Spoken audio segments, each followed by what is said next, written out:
Tap main, double back, tap him back.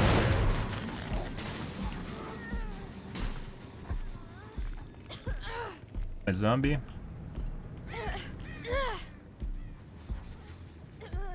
Grab that. Parking.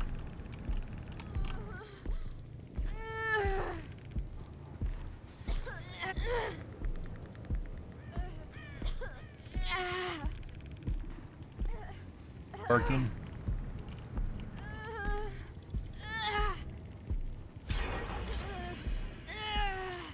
There.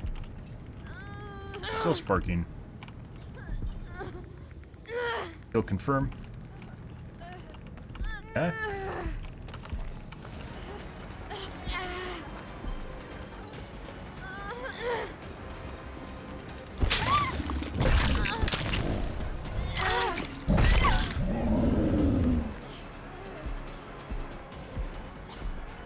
Escort.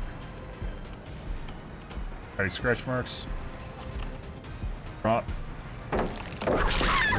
Take it. Knew she was gonna double back immediately for the window. Okay. Nope. Would you like a hit? Thank you. Would you like another hit? Thank you. More than enough time with SCV fell. Guy's not in front of us. Shouldn't be here for save yet. We're gonna go this other gen we saw locked earlier. No, we can't make that actually. Would love to have made that. No dice though. Gen we saw deadlocked earlier. My guess is just two gens is gonna be coursing pretty heavily right now. Some might come for a preemptive rescue. I kind of doubt it if they're suicidal. That one up. Got some pressure.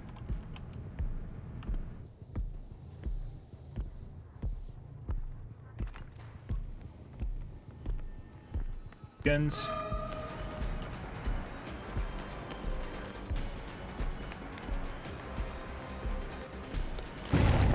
We know where the other guy is, right there.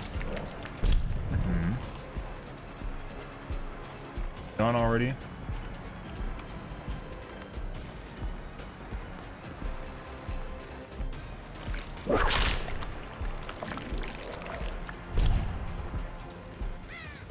These two, that's what we want.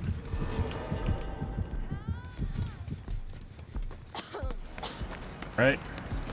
We aren't going to give her a free off hook. Wouldn't have been able to catch up in time if I hit her. There we go.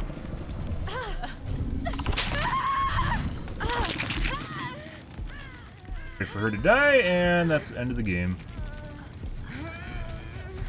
Okay. We aren't going to leave in case of an unbreakable play.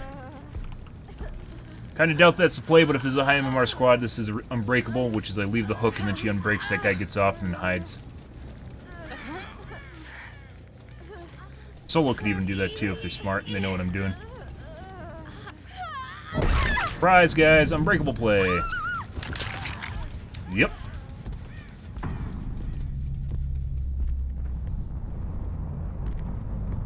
Oh my god, Ben Sam, you're so smart! I want to suck your dick! I know. It's amazing, isn't it?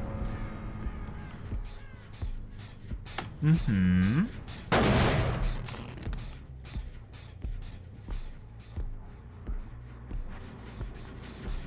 Look, there's a guy doing a gen, waiting for the other guy to die. Okay. Guy was on my right. He's probably going around the side. We're gonna tap it anyways. Back. Nope. There she is.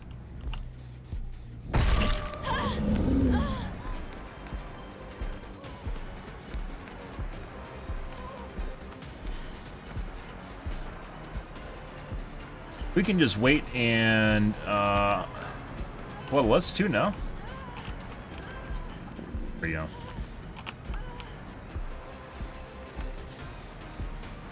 We're doing this.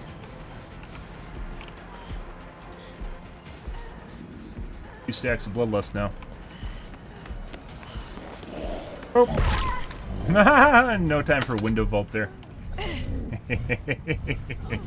I do need to play with it more. I don't think enough people play around with Bloodlust.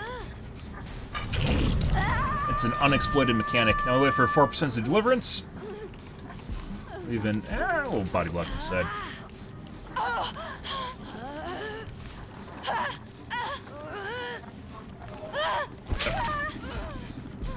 Now let's go see if we can find the Nancy.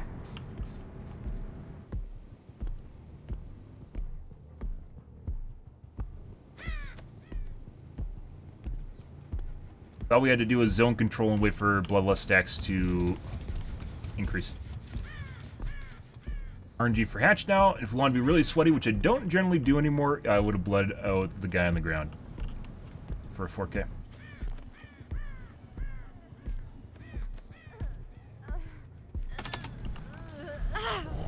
No more ground iron will.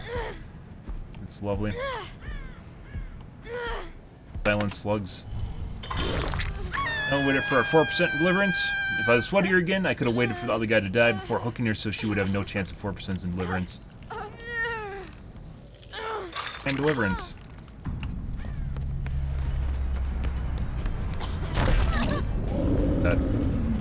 That sucks. RNG for hatch now, guys. Moment of laxity spawns a lifetime of pain, guys. Uh-huh.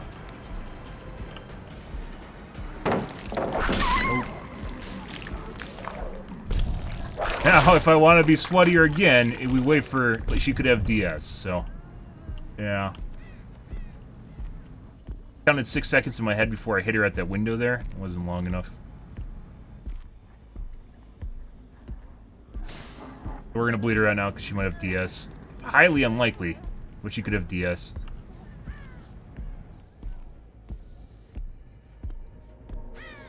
Does she have adrenaline? Let's find out. Nope, no adrenaline. And this map is incredibly risky if you don't know where the slug is and clothing the hatch, because if they have adrenaline, they definitely are more than likely going to get out. You have a DS for me? Oh.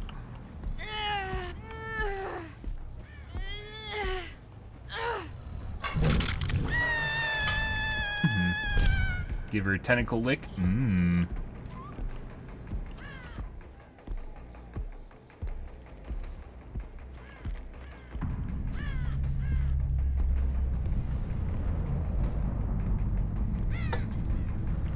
Yeah.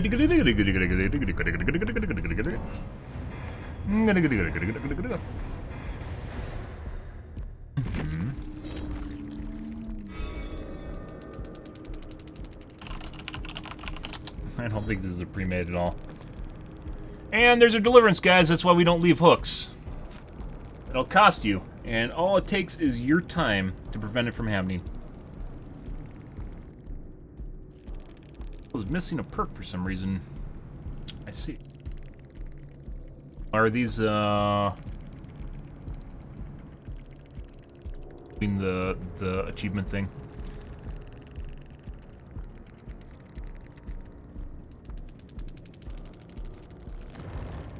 Alright, I guess we will have to try something different here. We're gonna try playing Doctor.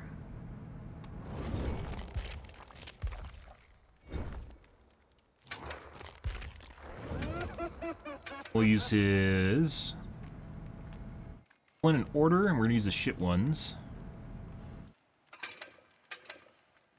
Because those are actually difficult to find. We blew 2 mil on him. We blew 2 mil on him, guys, and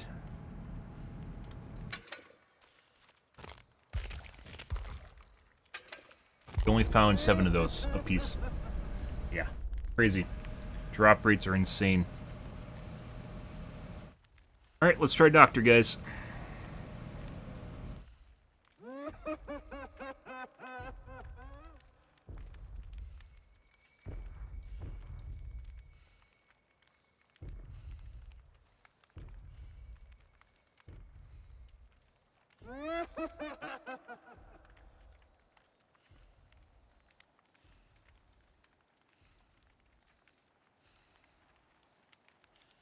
Do do do do do do do do do do do do.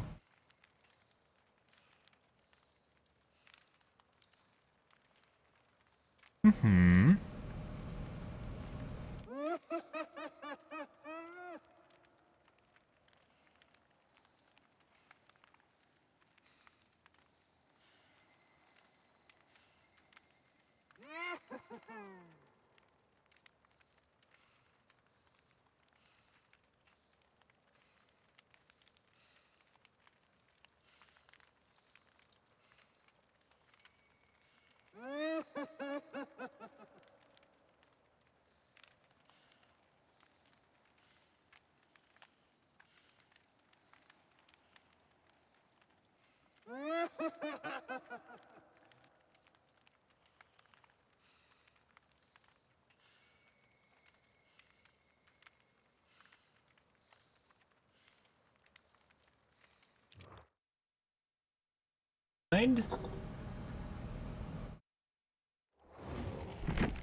Uh-oh. Uh-oh. Uh-oh. Alrighty. Well, we're going to do some finagling in the background here. That's not good. When that starts happening is when we get our weird games, so. And no, my internet is not having any sort of issues in any way, shape, or form. What happened? Uh-oh.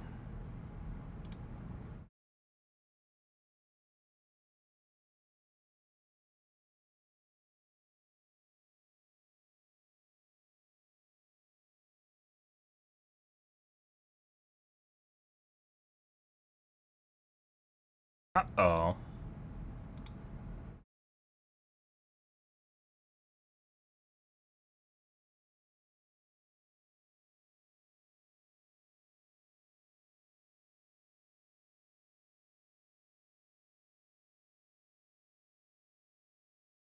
Mm-hmm. One moment, please. Please stand by. Ba ba ba ba ba ba ba ba ba ba ba ba ba ba. Please hold. Ba ba ba ba ba ba ba ba ba ba ba ba ba. One moment, please. Ba ba ba ba ba ba ba ba ba ba.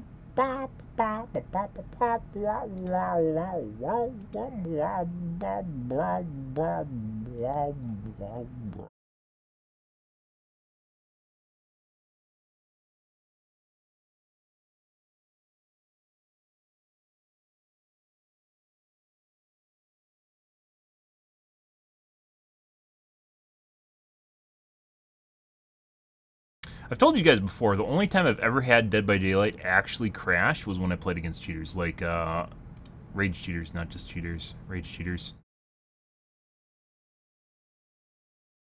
Once Steam goes down, you generally don't get that sort of activity that just happened.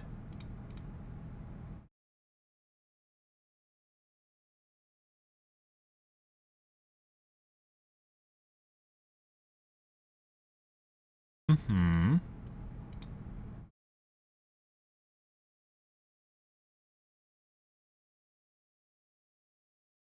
It's actually a miracle that cheats don't break your game more often, too. Because they're obviously coding?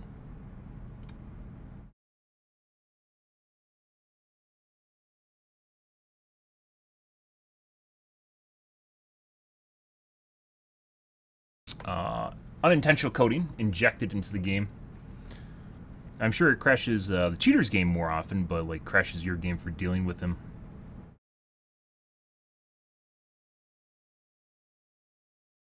Mm-hmm.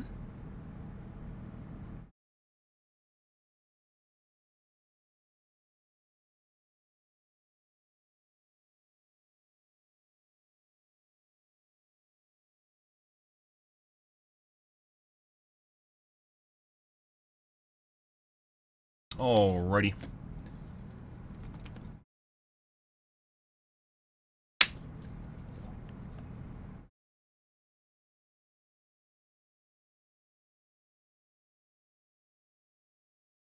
Paranoid, probably.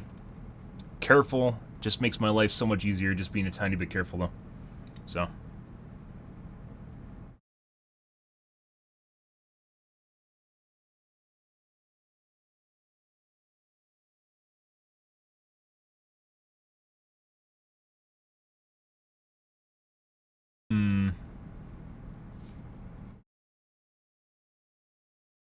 First couple games, guys, as Doctor is probably going to be pretty shit as I get back into things.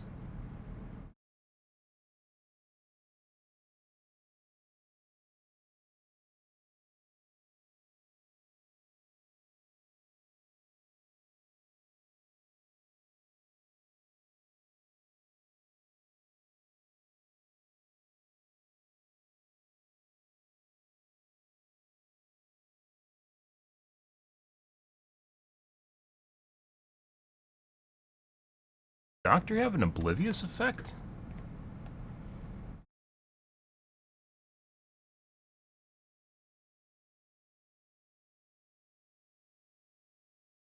The static shot immediately negates the oblivious status effect. Shock therapy immediately negates the oblivious status effect. Is that just one of his quirks?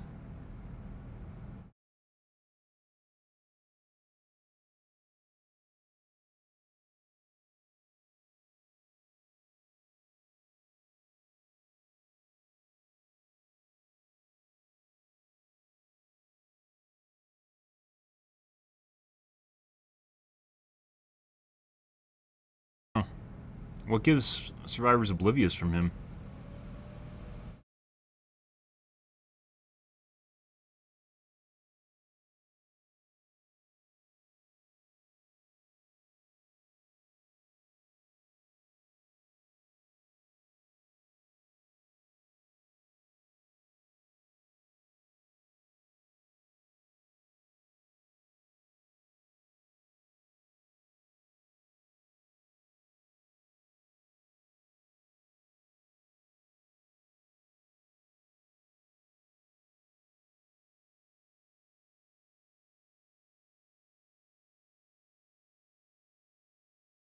Hmm.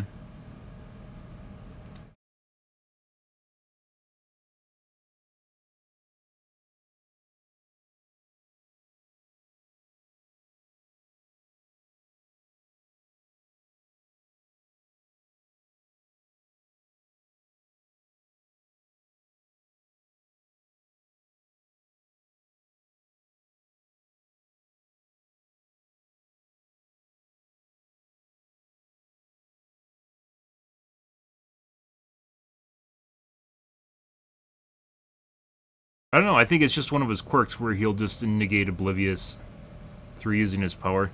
It's like a downside to playing him, I guess. But oblivious is only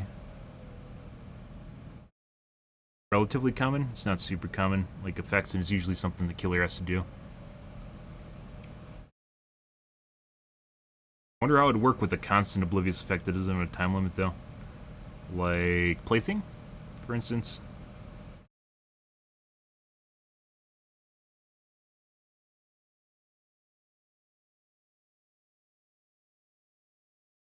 A lot of people with very disposable looking names here.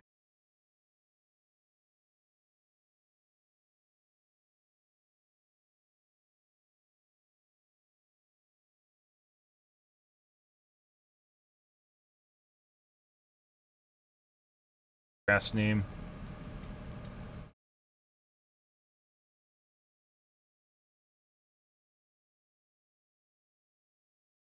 Good. Good, good, good.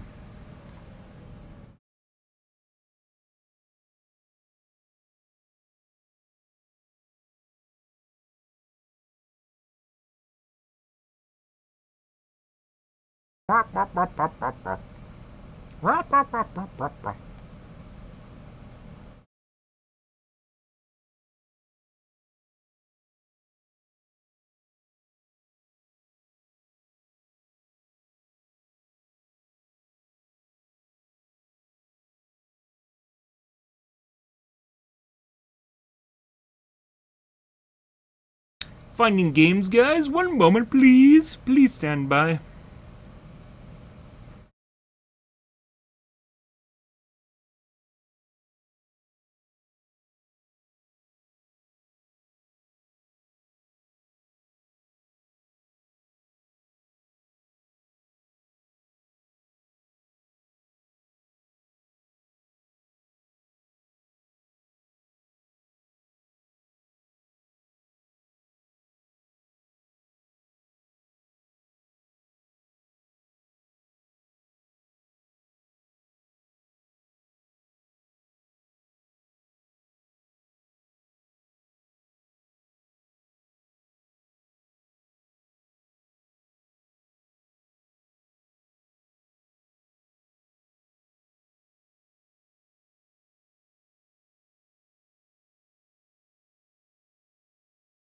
Crass name.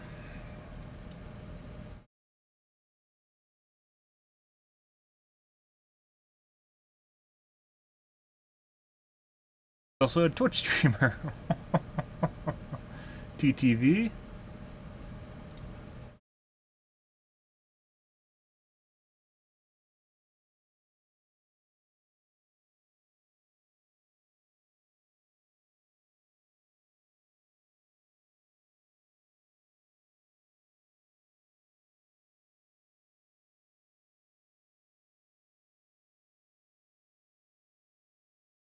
Okay. Good. TTV streamers at that.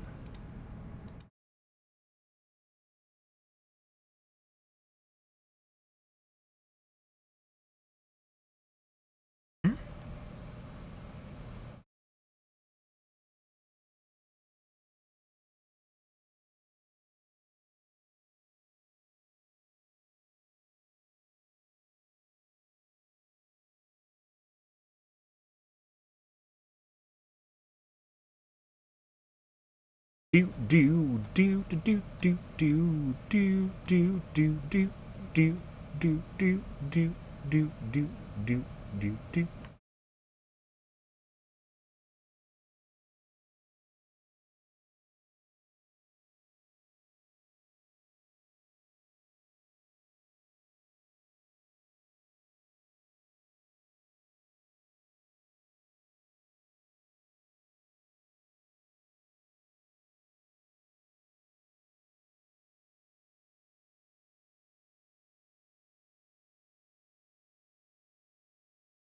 It could be because my MMR is lower on my doctor.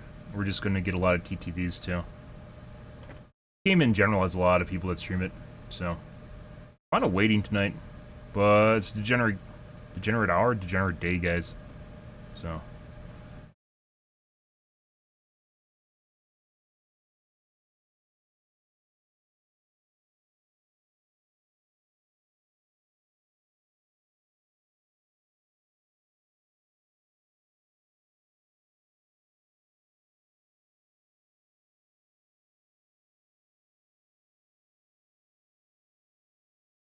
Doctor has a really nice pair of leather shoes on, by the way.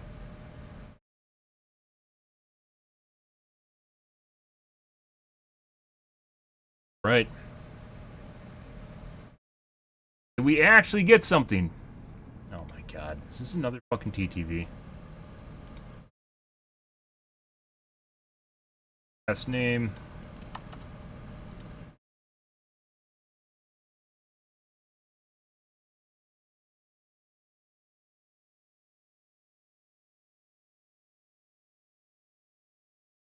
Poster.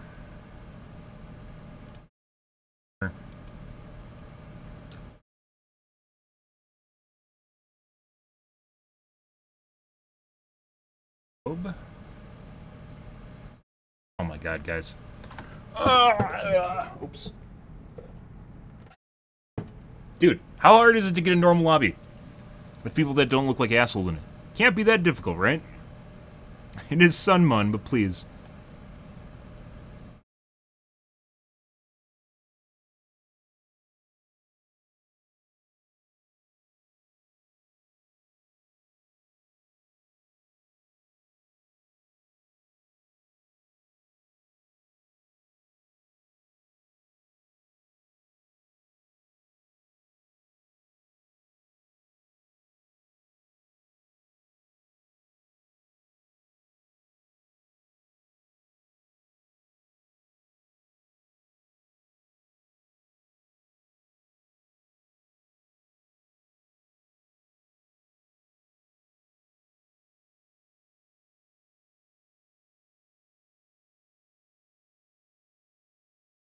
Mm-hmm.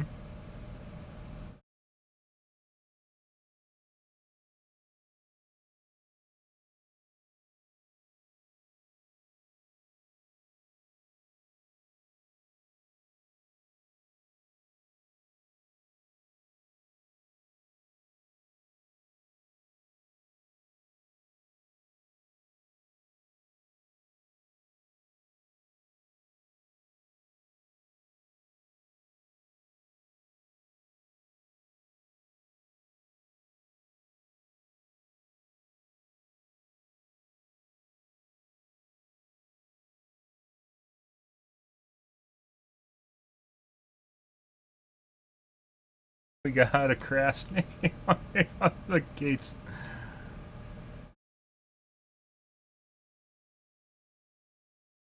I just gotta show you guys at this point. I can't make this shit up, guys. What the fuck? What the literal fuck? What is going on today, guys? I don't understand this. This is the same shit I've been running into for every fucking game. It's like absolute degenerate bullshit. Like, what the literal fuck? Why? Why? What? Fuck. What kind of people play together like that?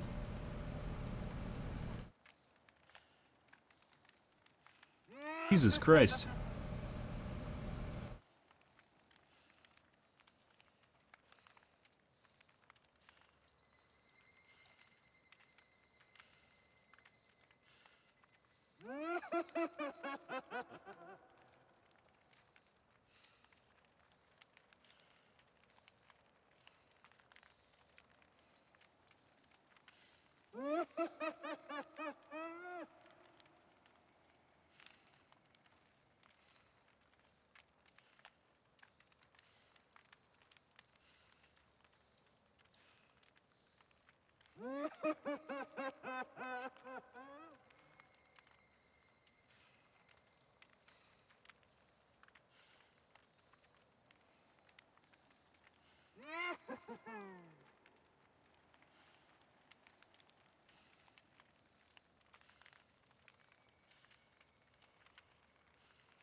Well, I hope you guys are having a great evening, though.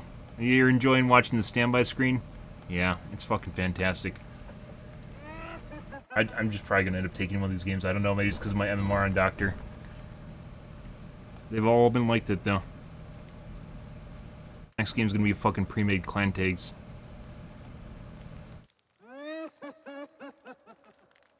Well, you want to play against our 4-man? Ah, okay. I still remember that guy that came into chat and was like, yeah, do you want to play against our comp team? Like, no. He's like, it's for fun. You're like, ah, okay. Yeah. Yeah, get rid. I don't know what killer would have fun playing against a comp team. I don't think that's even possible. Especially if you're streaming, because then you look bad in front of everyone.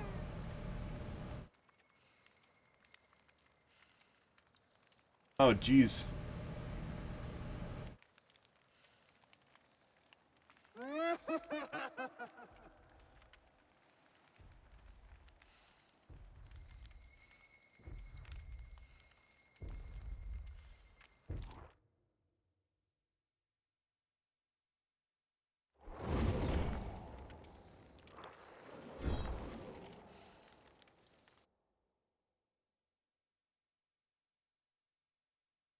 Private profile. Private profile. Both are furries. Okay. Yes, we'll just go with this at this point, guys. And seeing immediately objectable.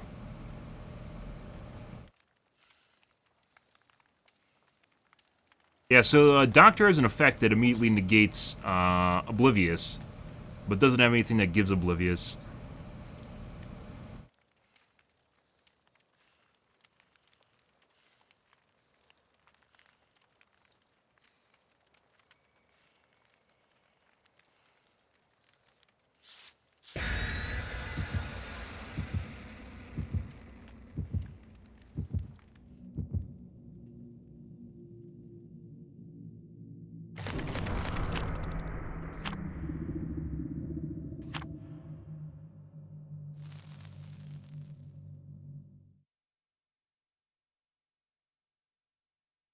Play against the furries.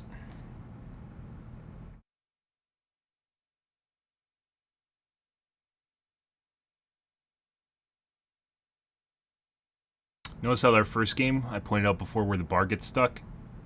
Notice how it's not doing that?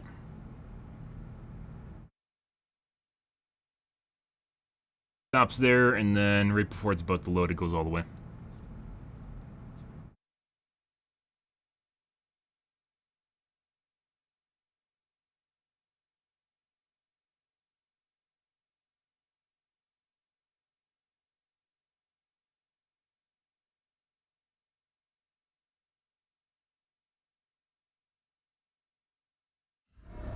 Purgation!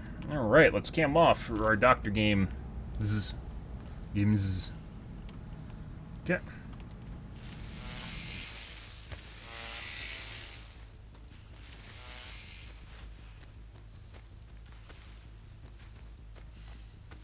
feel like I'm moving faster than Nemesis.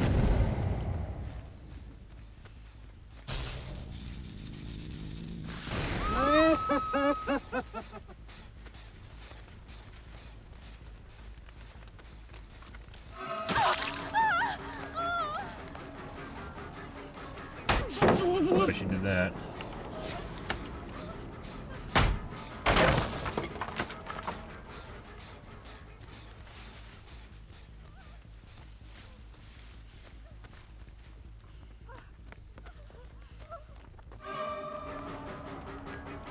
I can't make that. I might have been able to make that.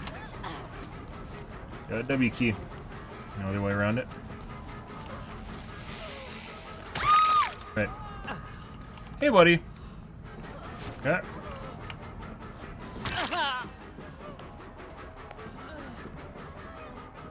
That shit. Yeah. Alright, guys. You're doing great.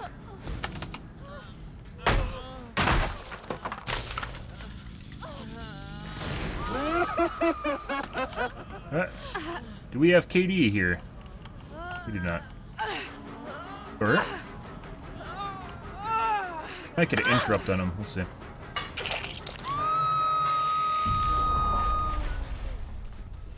Range.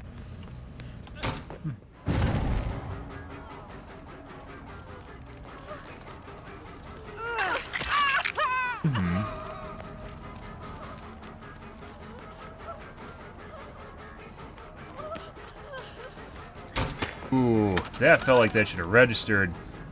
That was right on the tippity tip.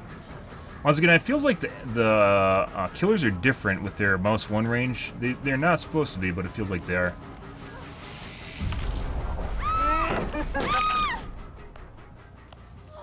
There's Steven. No, Steven? DS?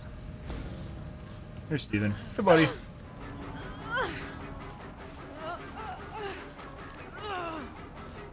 Okay.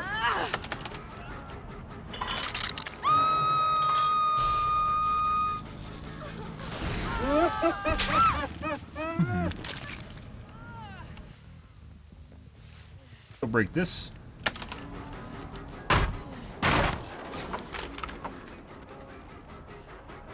This.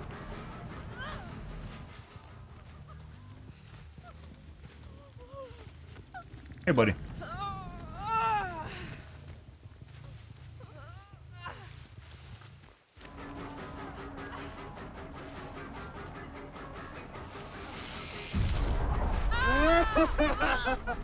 Yep.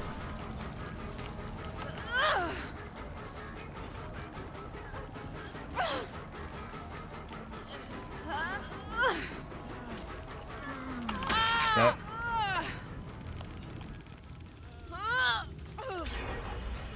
Other guy.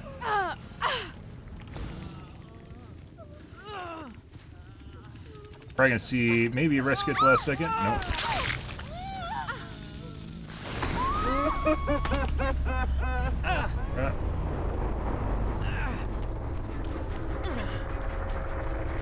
Phase 3.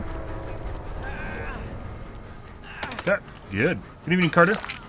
Unrelated to the Carter in game, which is the guy I'm playing. Tapping back. Sure.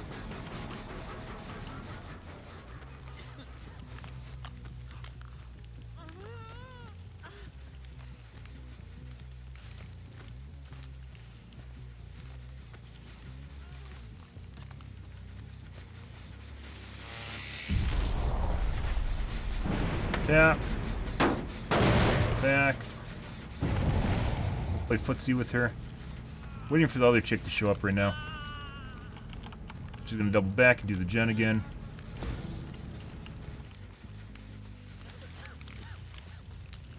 Where the other guy is. She's still back there. I'm sure she's gonna show up to the gen.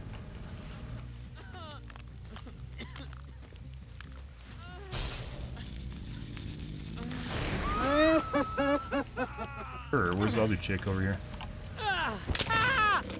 Go phase 2. I think she's back on the gen, isn't she? Yeah, I think she's finishing that. Go off earlier, though. Oh. Hey, buddy.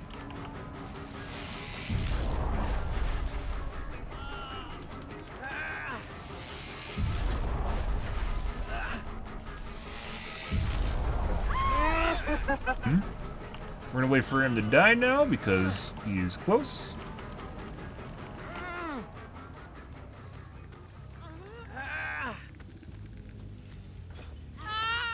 What? Not get tapped at all. Let's check the gens.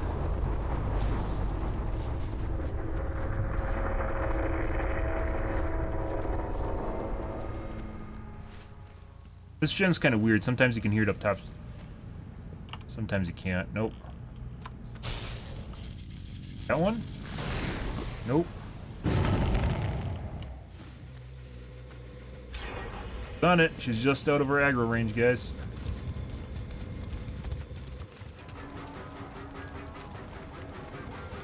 Ooh.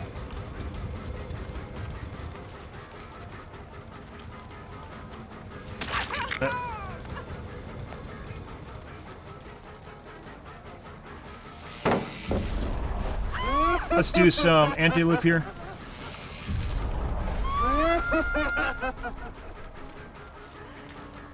Flashbang? Yeah. Just blind your fucking friend? Is that what happened there? We're gonna break it. I think she just flashbanged your friend. Tap this in case this is Dark Theory. I kinda doubt it.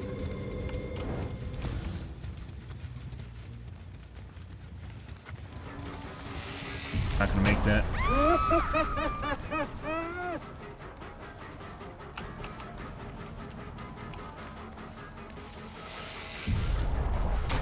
Window? Okay. Got a speed hack here. Good practice if it's a speed hacker.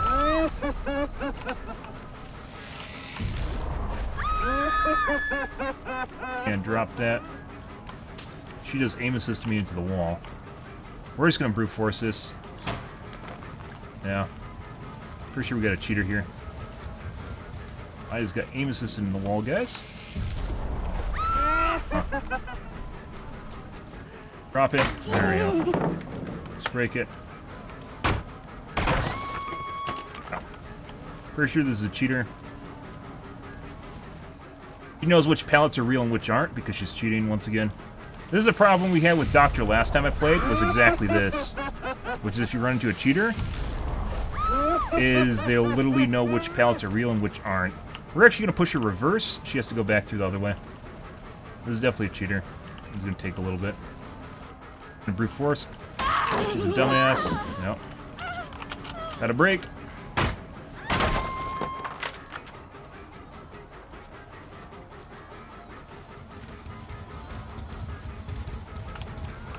Hey, buddy.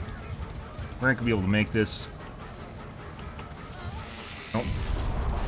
Okay. Get her out of here. She's just gonna go into every pallet and do exactly the same thing. So, I'll push her the opposite direction. Gonna break. Push her dead spot. Definitely running a speed hack too on top of it. In W key, we have to W key. Once again, he's cheating, so let's keep going. Yeah. Now I'll go to the next pallet. Once again, we're at Bloodlust 1. Ah, fuck you. I'm a cheating piece of shit here. Holy fuck. This is stuff we try to avoid too, guys. Yeah, just got a brute force Bloodlust and mouse 1. There's no other way around that. Now we wait for phase 1. This was... Who is this? Puja. Where? And this guy, by the way, is not local. Oh, maybe he is now. We'll wait for a 4% in deliverance. The guy is going to wait for the other guy to bleed out, by the way. So maybe we should actually hook him. If we leave, he's definitely going to unhook, though. There she is. Yep. We're going to drop her, though. Fuck off, dude. That guy was 100% good at 4%. The reason we did this is because that guy's going to bleed out. That guy was waiting to hook for this guy to bleed out so he could actually do the same shit over again. So. Yeah, so this is the same shit that we played against back when I played Doctor. It's exactly the same behavior, which is they'll avoid every single one of the dream pallets because they know which one's real and which isn't. Which is why this guy avoided the loop right here and went across over to that one. Because he knew it was a fake pallet. Good shit. And then we zoned him to the corner where he didn't have any options. Even with Bloodlust 1, it took us forever to catch up to him. Which is pretty absurd.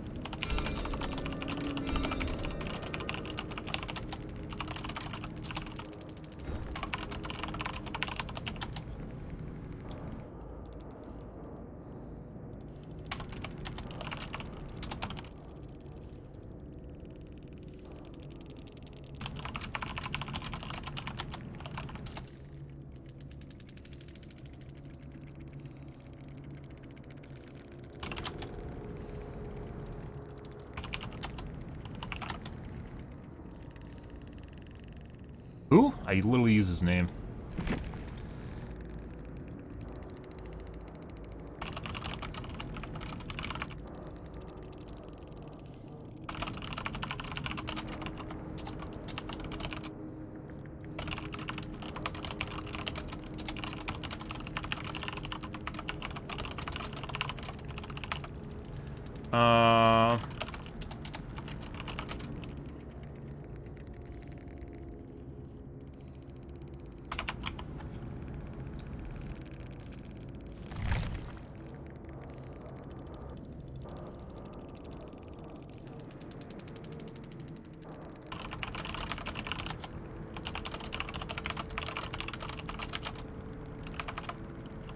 The static blast?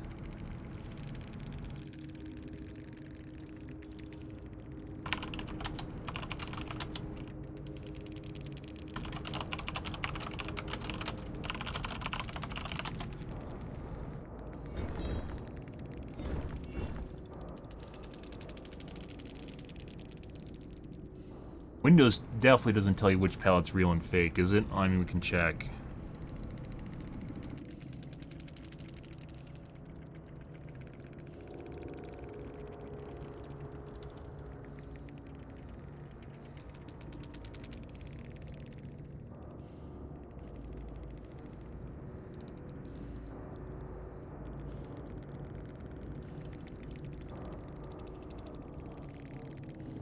Actually looks like it possibly can.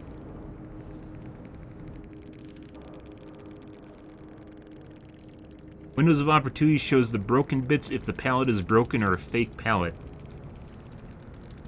Yikes, I didn't even know that. Dev said no, though. Shows fake pallets is real, so there's people saying exactly the opposite of it. There's one person that says fake pallets don't show auras, and there's other people saying they do show auras.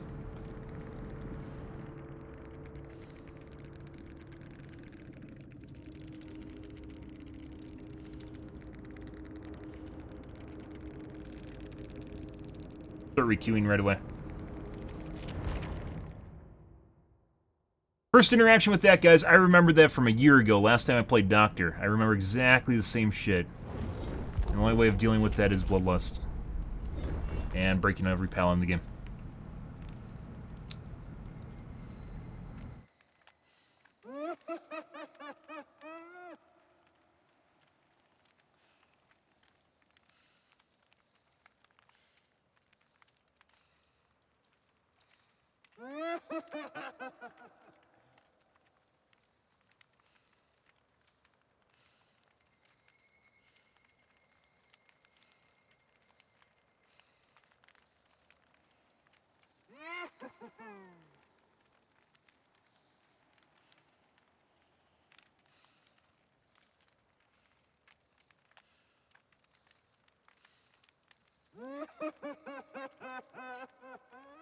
And there's other posts saying that it does show the pallets. Yeah, that would be even weirder if he has windows of opportunity and literally doesn't even go for the pallets that are highlighted to them.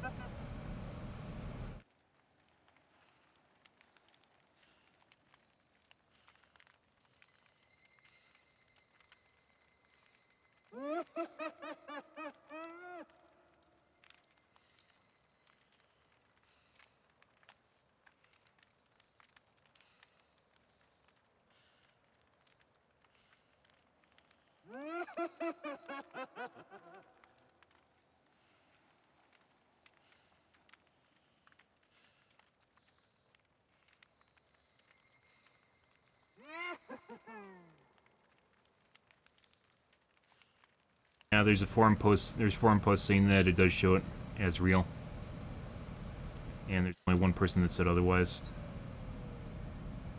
Reddit.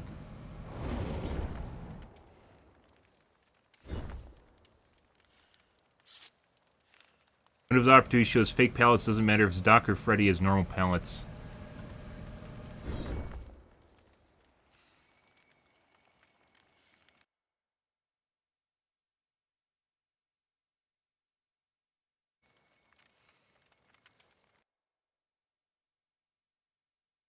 Profiles.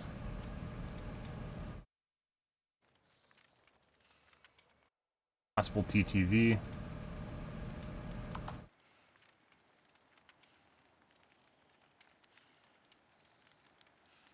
That'd be even weirder if he doesn't go for, I don't have enough time. That'd be even weirder if he doesn't go for, fake pallets with windows of opportunity, because you can see they're right there. That'd be even worse. That would be even more ridiculous if you see the pallets are there and then you still don't go for them. So, no. Even with detonation delay, we couldn't time the windows properly, or the windows or the pallets. The guy was too fast. Very certain that guy's running a speed hack.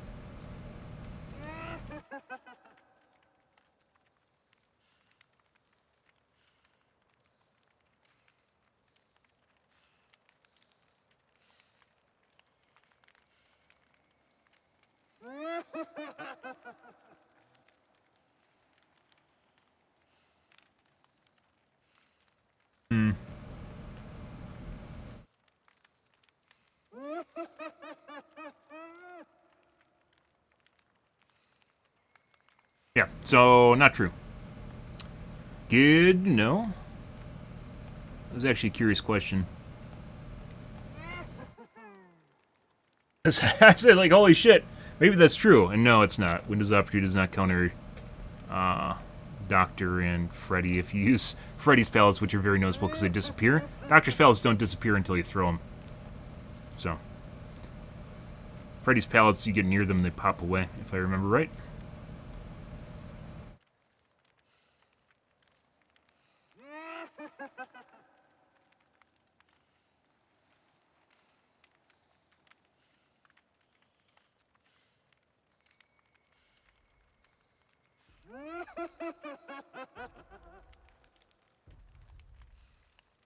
Alright, let's see if we can find another game. Once again, it's Sun guys. Sun involves degenerate hours happening earlier than normal, mainly because most people go to bed early on Sunday to Monday because they're getting ready for the work week.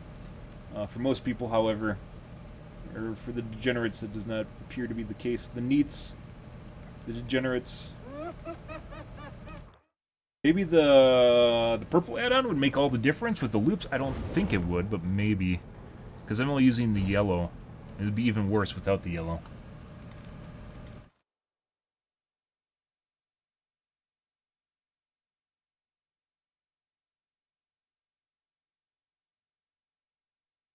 E.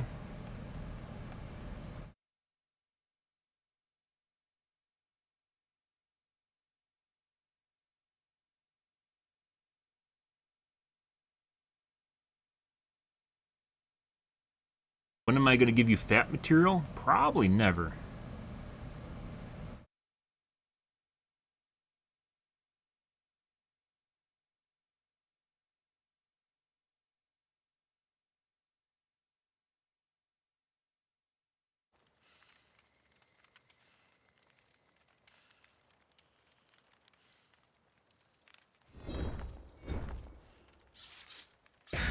What's going on here?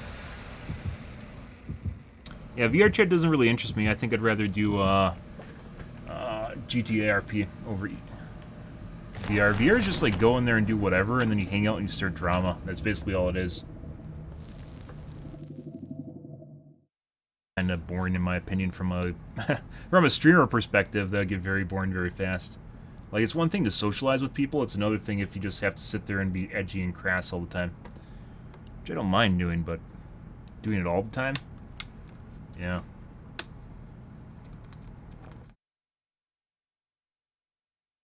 I actually play games that have fun. Usually play games that have fun.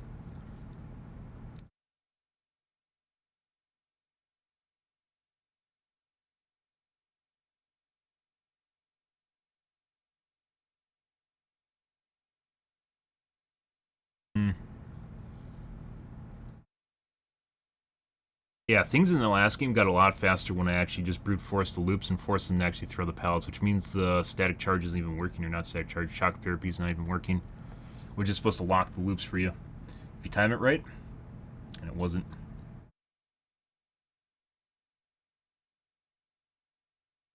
1.5 seconds after you hit them too, and if they're too close to what they're going to vault, the latency just carries them over. And actually, when we looked at, let's cam off, when we looked at their ping, it was really high right after the chase finished, and then it went back down to normal. So it could be they're using ping to desync things and make the looping easier for them because I can't hit them with it properly. Not be the first time. Let's break our cuck doors, guys.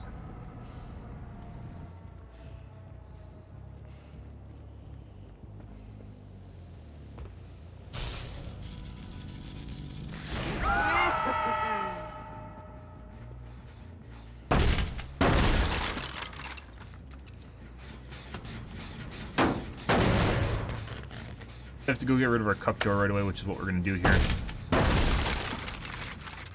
I'm going to chase them, but that's not what we're doing. Mega cuck is over here on this side.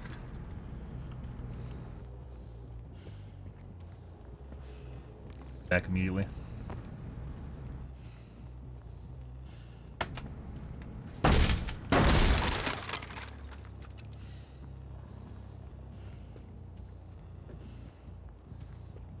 That's unfortunate. I think we literally spawned next to it and I just went the wrong way.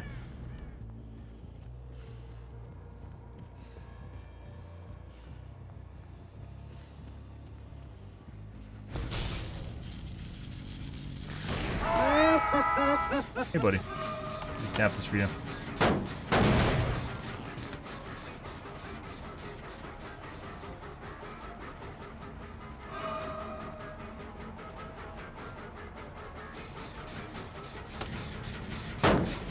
Oh, surprise, guys.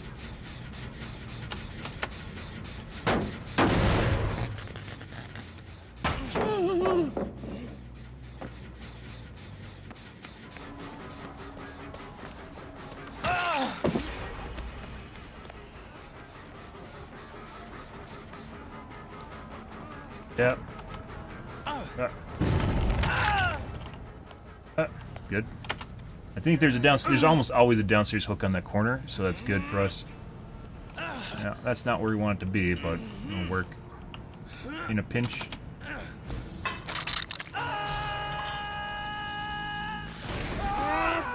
Work up that madness. I love that effect.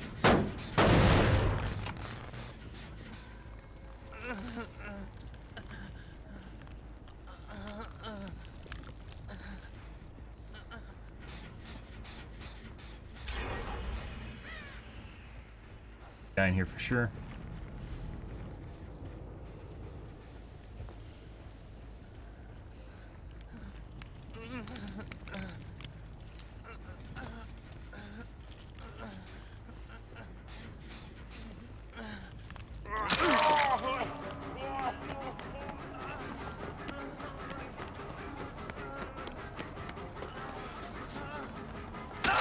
No.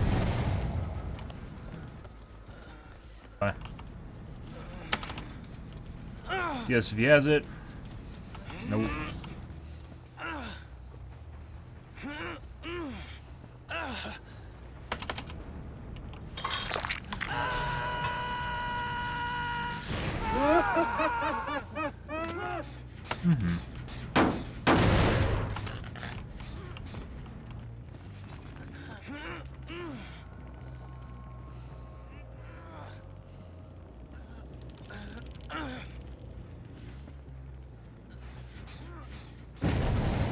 twinkle toes? No.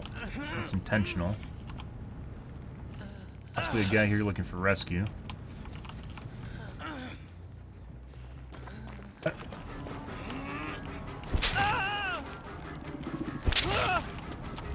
Somehow he's still fucking doing that. Be able, like, I'm actually moving through. Oh, I just got him stuck. He can't move at all.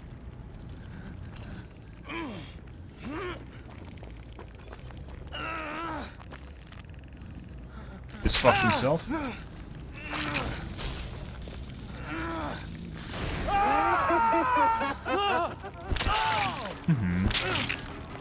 Good, good, good. Is that a window vault? I don't remember. It's not.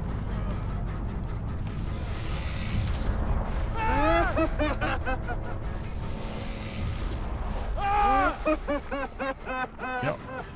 Yeah, beautiful. Second most done gen. Is it upstairs gen on the side? Good. Hey, buddy. We're gonna go upstairs.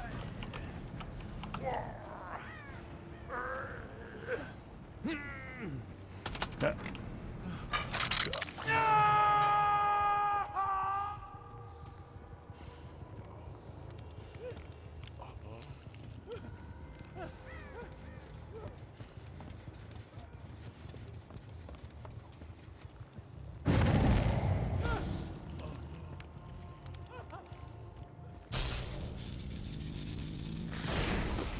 Nothing. Gotta figure out the timing on that so we can stop people from unhooking with my shock. I used to be good at that. I don't remember the timing anymore. Pretty sure they're just gonna leave them on.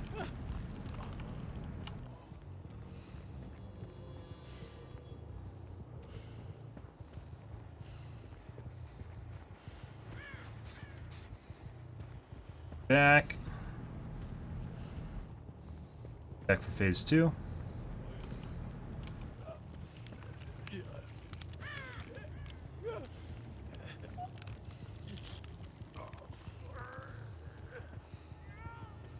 Right. It's even better. Actually, we're just going to wait. Because he just wasted a 4%, which he shouldn't have done.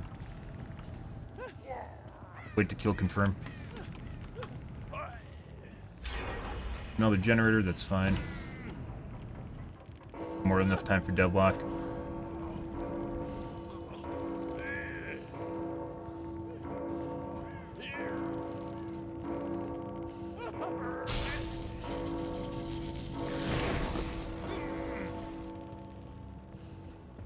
Pretty sure we can leave that. I think they all went to the same spot in order to finish the gen like instantly. Very close. Yeah.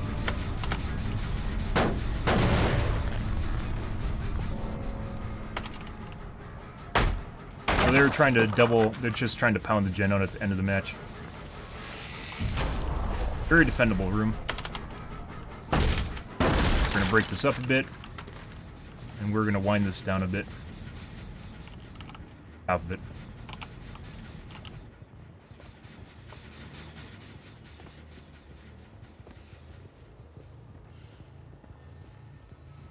Back. He's gonna get hit for this. No, we'll push him outside. Tap.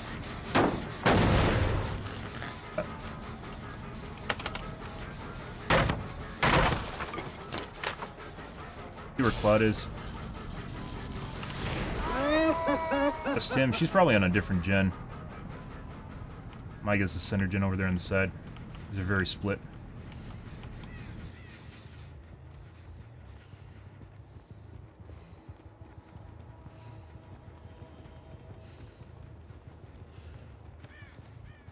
Possibly should have actually... Yep.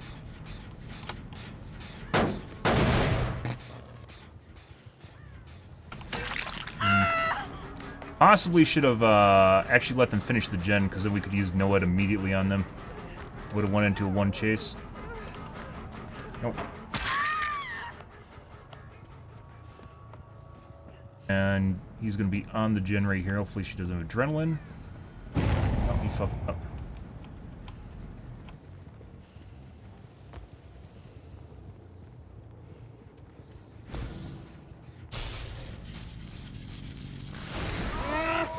No. Going for pickup.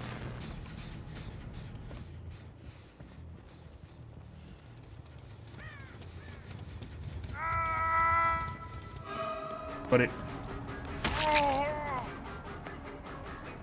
There's a pallet here, I don't remember. Nope.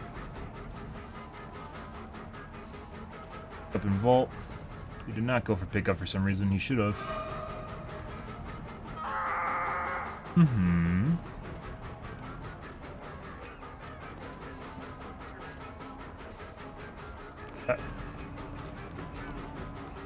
Oh.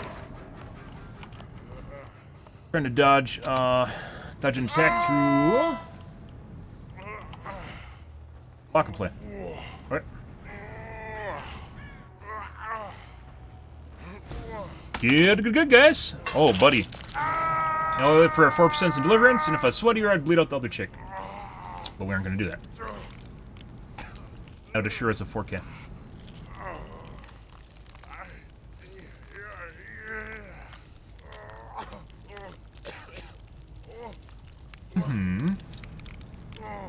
I don't think you can shock him on the ground, unfortunately.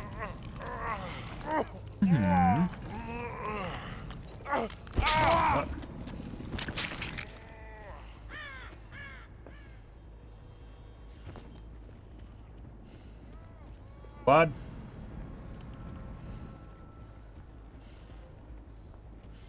You guys knew what they're doing. Last guys, it is. And Bill, especially.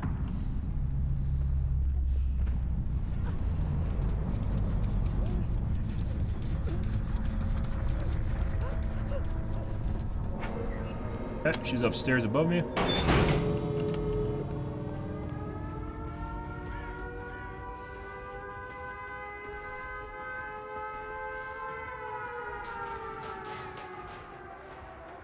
Above me, what the fuck's going on here?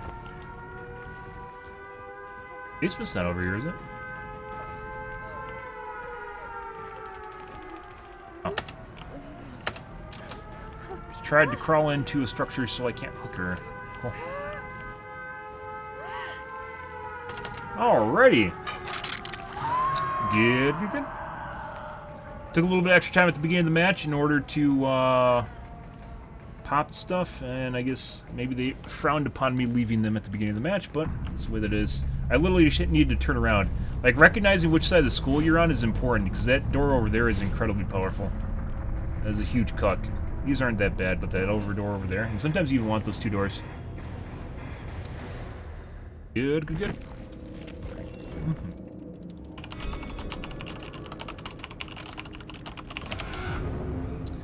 There's the bill. The last with a brown medkit. Not exactly sure why you do that. All 3 people running Prove Thyself. 4 people running Prove Thyself, excuse me. Unbreakable, no OTR and no DS.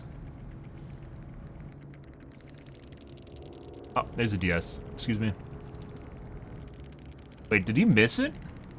We didn't get DS, did you?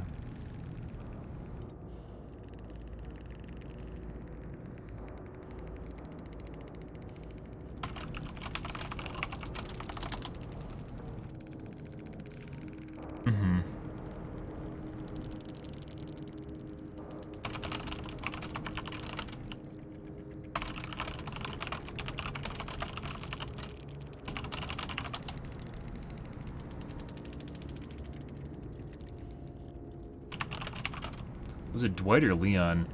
Dwight. Yeah, they were literally there waiting for a deadlock. Waiting for deadlock. Kindred helped.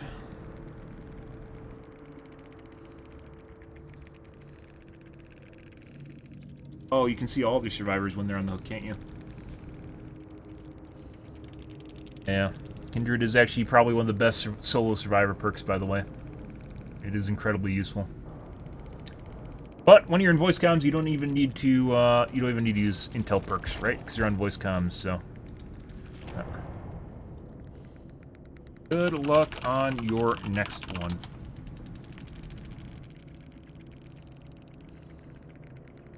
Yeah, so Dwight actually had DS, but he was the guy that just sat on the hook for 2 states. So, good.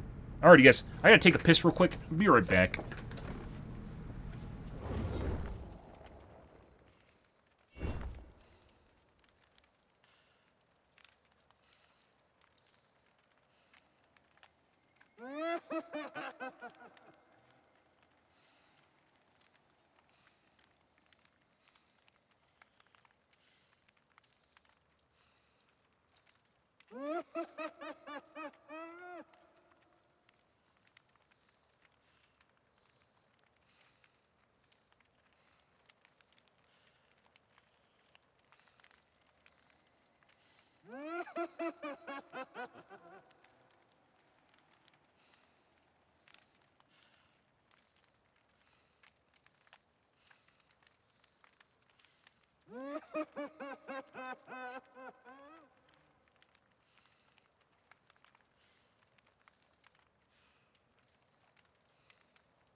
Alrighty, guys.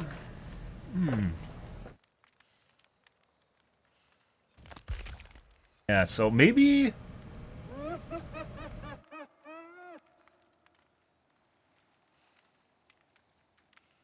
I need to have the purple in order to hit the loops properly. I don't want to waste them yet. I mean, that's 30%. That's really fucking fast compared... It's not like just like 5 or 10%. That's 30% compared to...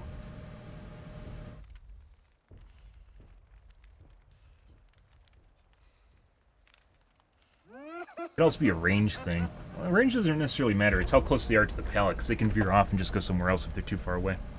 And they can't drop the pallet anyways. It's not usually a distance thing, it's a timing thing.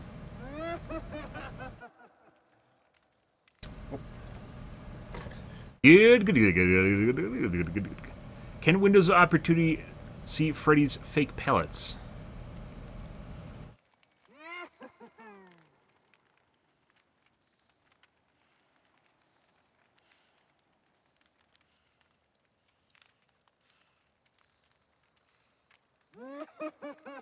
You ever go to forums, guys, and you see someone's banned, and you wonder why they're banned? Because the post they make seems to be relatively normal. Me. And I wonder. Your story. Is it just abuse of moderator power? That never happens. I'm sure there's plenty of normal communities where mods are not power hungry. They get that little slice of life, guys, and they just that little bit of power, and they just go crazy with it.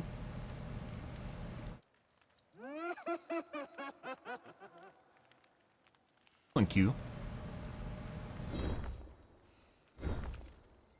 I don't care so much about the illusionary pallets are definitely fucking good as shit, assuming they aren't cheating like that game earlier. Illusionary pallets are definitely fantastic for normal players. Static blast cooldown, not really a big deal. If we need intel gathering, he has a lot of intel gathering. There's this guy, Restraint.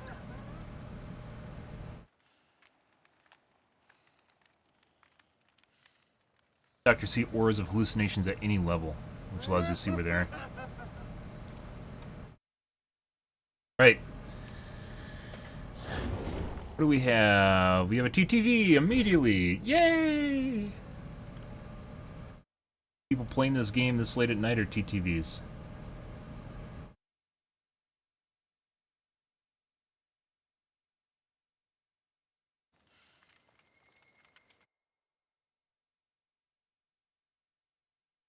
I guess they fall under the generic category for the most part, don't they? It depends if they work or not.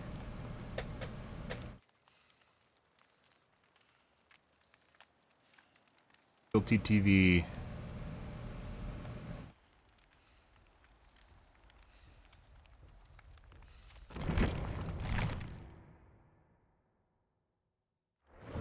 That was a fake TTV.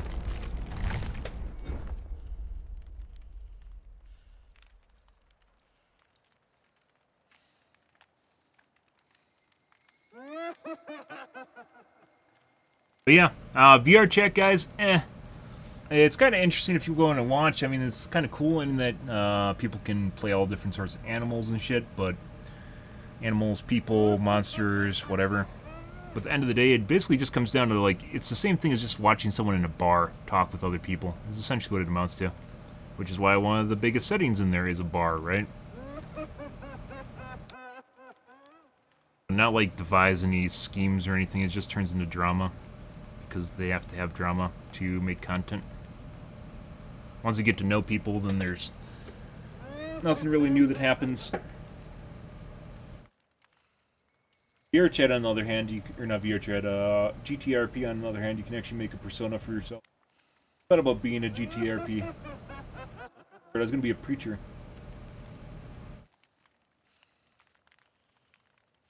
That was a couple years ago.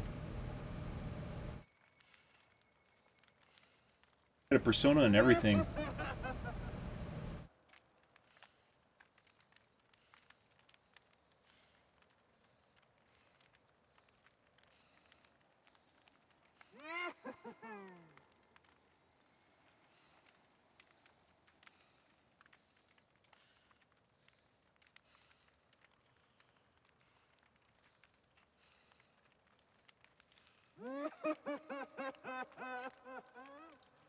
Definitely, you could actually definitely very much make a religious character in there that actually go over pretty well. Sure, other people have tried.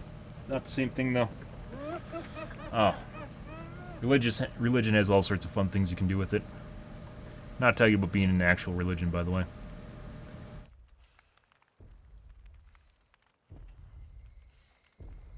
Do do do do do do do do do do do do do do do do do do do do.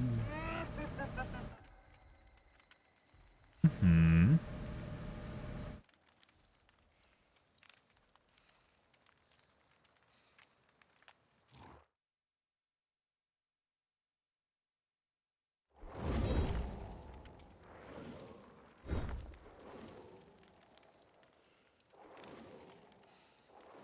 Fuck.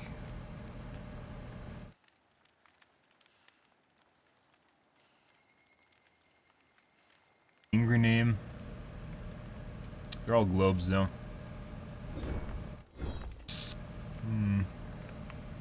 Definitely cut it close on our few games we've played on Doctor. Hopefully we'll be able to tidy that up a bit. Once again, I don't want to burn my... I don't want to spend a shitload of BP on them, but I also do not want to burn my add-ons yet.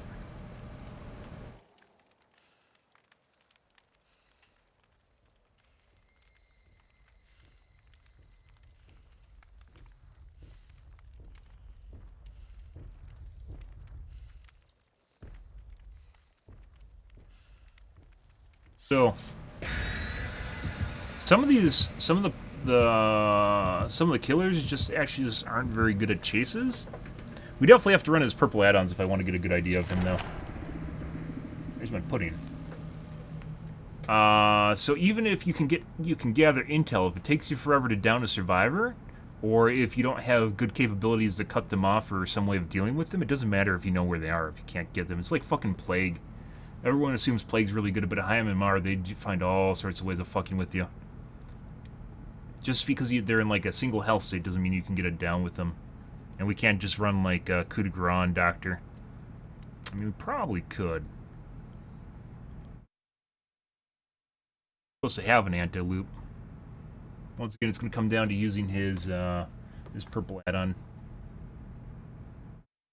Get that time down on the shock therapy.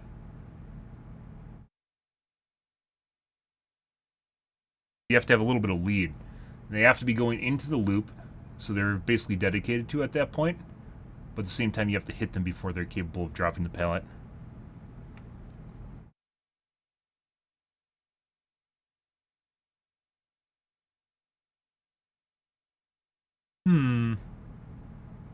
Yeah, that cheater game earlier was definitely... I remember games exactly like that. It goes exactly the same way. And then they just do pallet routing, like when we're playing Legion, then they just do pallet routing. Good. Heart of Joy. We got a fantastic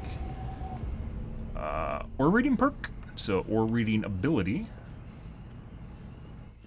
A lot of hiding. Unless you get in the locker. Which is another thing we used to run into on Doctor when we played during degenerate hours, is people hiding in lockers to avoid my static charge. Like, they'd call it out and get in lockers.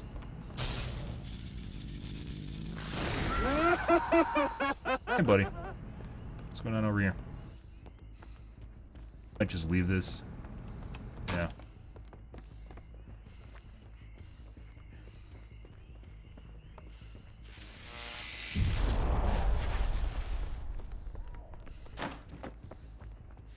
Leave.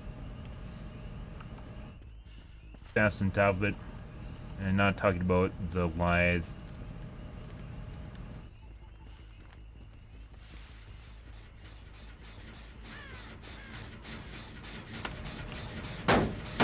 Yeah.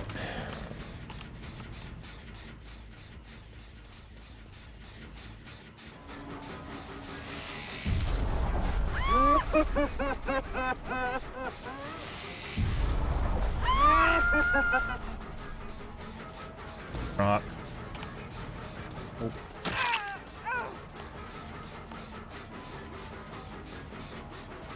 Wait till she gets in a loop.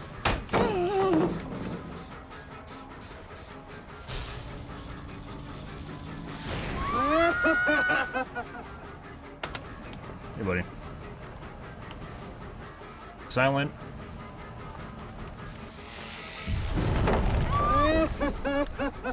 Push her outside, and we're gonna break.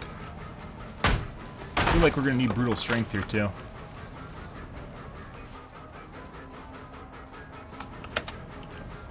Did it again. I don't know why she didn't play the pellet just now. She shouldn't be able to make that. Oh, yeah, baby. That timing. Hey, buddy, we're gonna get slapped here. I picked up too late, too. Oh, oh, she should have fucking pallet slapped. The fuck is she doing? If she pallet slapped, that 100% would have been a save. Keep going, my dude. Bye.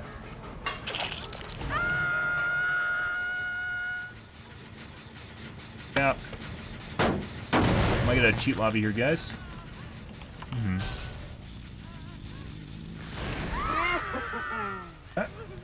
Good.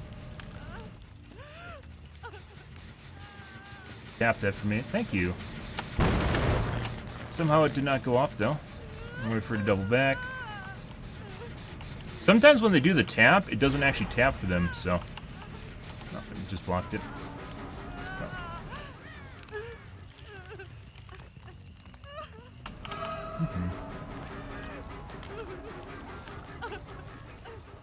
Clean.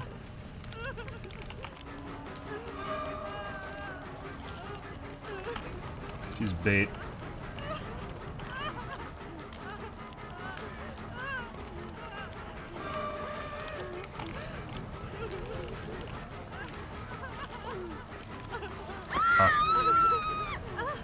She has to leave now. Yeah. Yeah. Drop.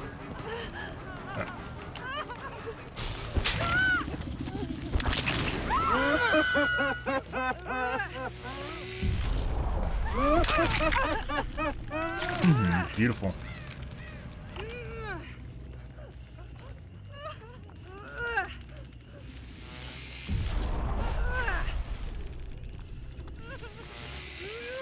Huh? No. You guys going for pickup right now.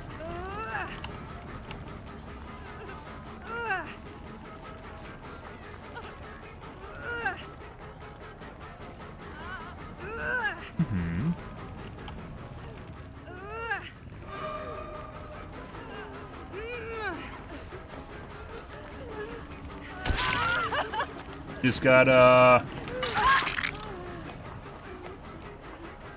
oh, she fucked up big time.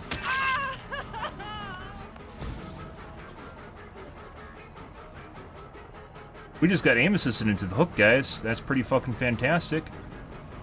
Drop. Got a break. W key now. Not exactly sure how that happened. Erratic scratch marks, missing scratch marks. Erratic missing scratch marks. Definitely got a cheat lobby, guys. We're out of chase despite her being in front of me. Erratic scratch marks again. She fucked up. She should have body blocked this. What's going on?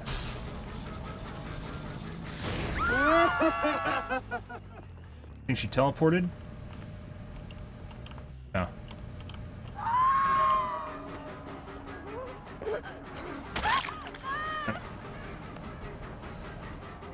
Yeah, 100% cheat lobby, guys. Oh my fucking god.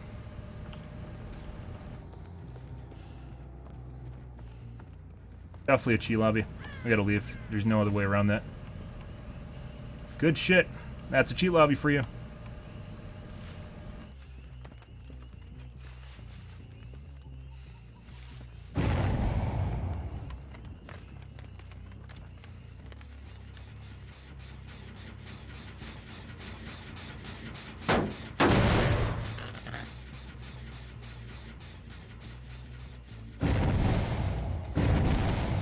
Here, dude. There she is. I'm the right chick, is it? I don't remember actually who was in front of us from earlier. I think it was it wasn't the Zarina, it was Cheryl? They're hiding her now. She might just even be sitting in a locker. So it doesn't fucking matter. This guy isn't very fast. So, like, with the cheat lobby guys, this is going to make things even worse because they're cheating. So, like, it takes me forever to catch up to him on top of it. Yeah, this guy's 100%. That's a speed hack, too. So they all toggled on because they know that I hook camp and tunnel, and now we have a very difficult time catching up to him. Like, this is going to be, like, a one-shot. Like, it doesn't even fucking matter. We're just going to leave. We got to find the guy that I was chasing earlier.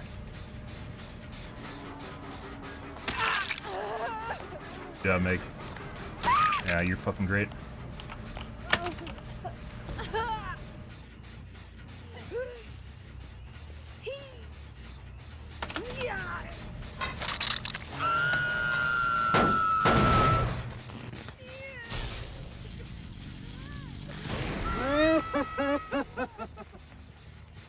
Bet. We're just gonna tap him back.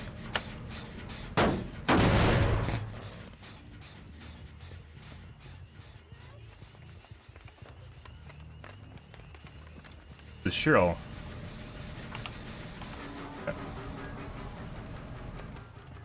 No, she immediately veered off. Hi. The other guy must be over there on the gen. That's too far away. So we're just gonna have to chase regardless of who it is.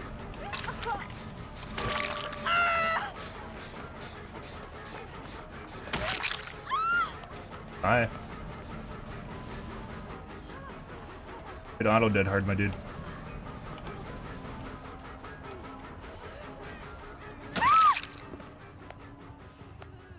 Warping too. DS. No DS. The that was Sabo. Kind of looks that way.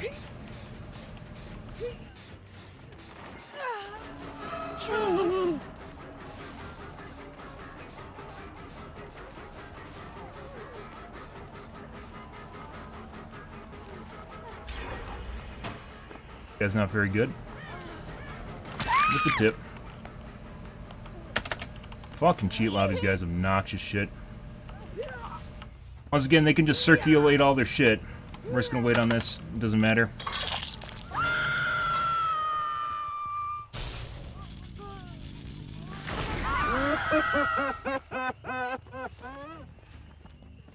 Fuck. She just got unhooked and didn't make any sound. That's a fucking cheat lobby. What the fuck is that? She literally got unhooked on top of me and then teleported away. There she is. This is our tunnel from earlier in the match. Oh. That stun took longer than normal to come out from. This is definitely a cheat. Fucking obnoxious shit. Erratic scratch marks, completely missing scratch marks. Erratic scratch marks. Definitely a cheat lobby. Yep. Good fucking shit, guys.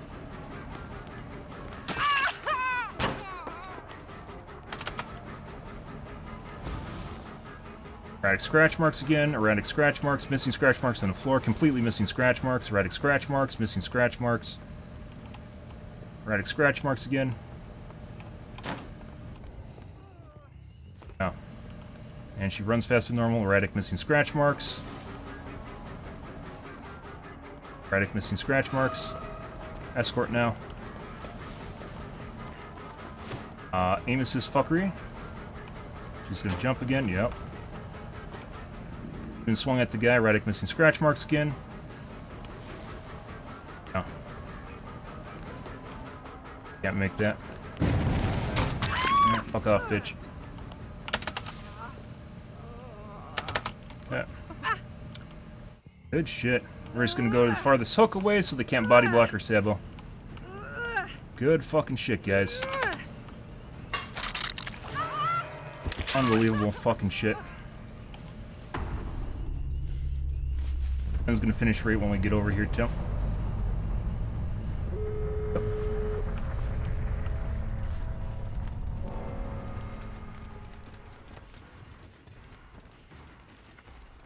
Really fast.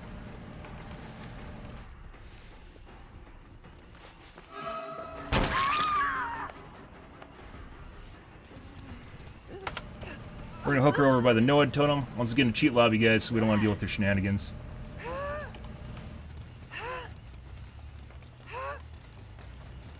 Noxious fucking shit. Holy fuck. Yep. Now we wait.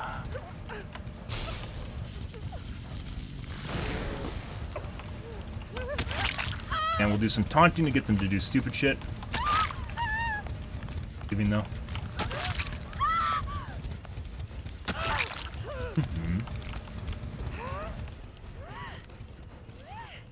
Lights from over here too.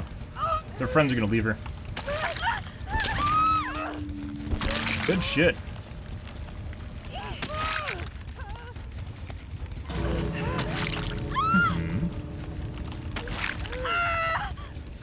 Even look for the Noad totem. It doesn't matter.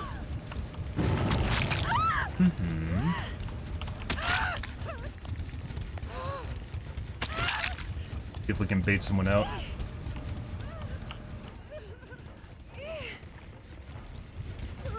Some more?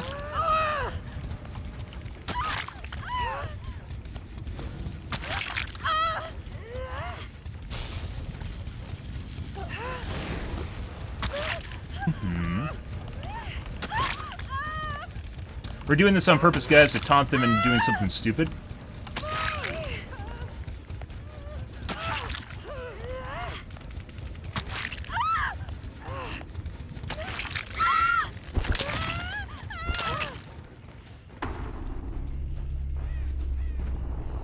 Pretty fucking obnoxious, guys. Pretty sure that guy teleported out, too. Twice. Both the second guy that we tunneled and the first guy. That's fucking bullshit, guys. That's cheater lobbies for you.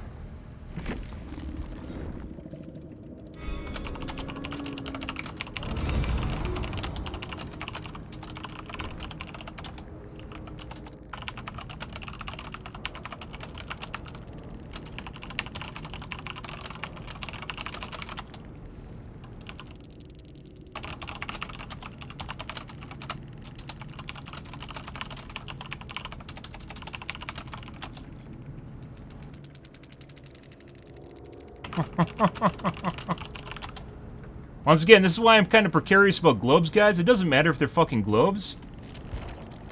Yeah, they're all in here listening.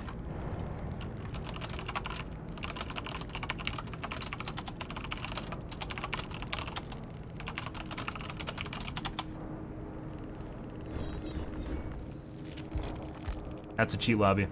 They're literally in here listening to the endgame bullshit. These guys are from, my guess is Australia or Asia. Yeah, definitely a straight up cheat lobby. So, now we get to go back through and look at footage. Let's see. just straight up missing scratch marks on the Zarina. She does have lightweight, but lightweight is not that hardcore. So once again, a lot of cheaters will do is they'll use perks to cover up their actual cheats. So then you won't notice that they're cheating. It's gonna happen, guys. This is our first cheat lobby of the night, though. We had a cheater or two, but this is our first cheat lobby, so that'll happen. That was a pretty straightforward cheat lobby.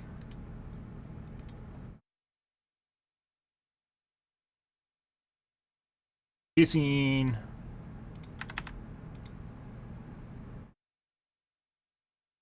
Once again, the skins look nothing like their characters. They look absolutely nothing like their fucking characters, so it is incredibly, incredibly difficult to pick them out. Like, this does not remotely look...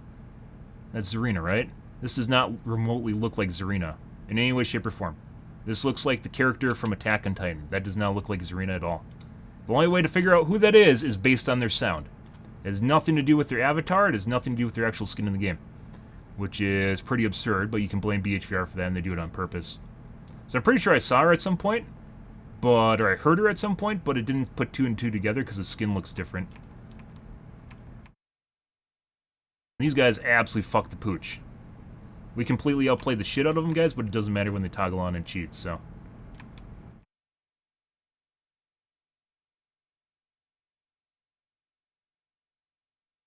Reno?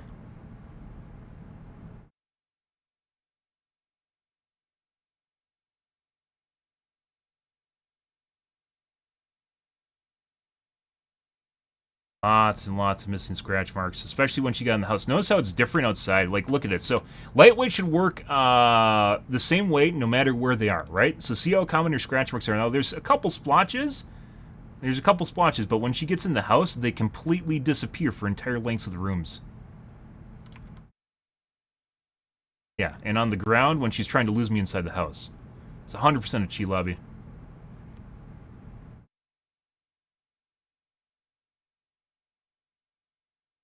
Somehow that guy just got right back inside, and we never saw him. Like, he was right here, and then we just lost him. And then he was upstairs. You heard the scream, and then we can't actually see him. Like, we don't see the bubbles from them screaming. Which we should have.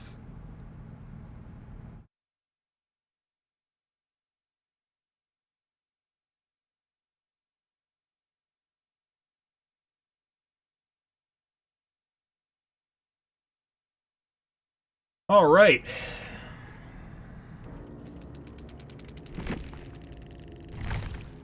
Arena.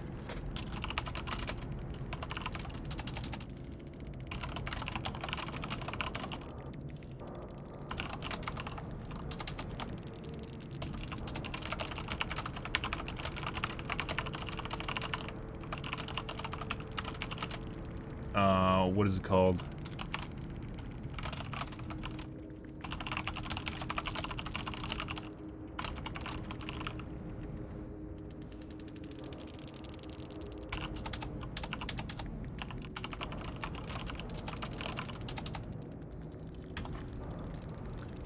Then we also had... Who was the guy that got unhooked? That was the Claude. No. That guy that also died at the hook here. So there's a lot to parse, guys, because it's a cheat lobby. There's a lot of shit going on in here, so... It's gonna take us some time here to fucking go through all this shit. And it sucks. This is one of the reasons I enjoy playing Nemesis, because his Doctor is obviously not as good as Nemesis. And, like, there's points when we're doing the loop inside, there's, like, no way that I could shock her in time, because there's 5 different ways she could go. And completely unpredictable. 5 different ways she could go. And she got huge, huge leaps ahead of me, Zarina did, from vaulting windows. Which is what people do when they're cheating. They use long window loops. They run long window loops over and over and over again.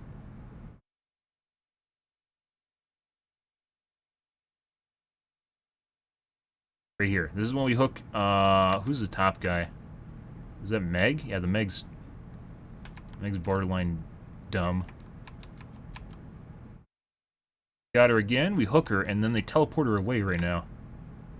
Like, we hook her.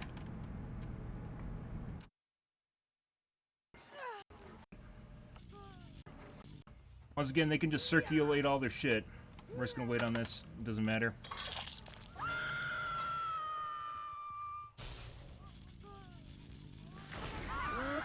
Right there. Just got unhooked. Fuck? She just got unhooked and didn't make any sound. That's Claudette. Fuck. She just got.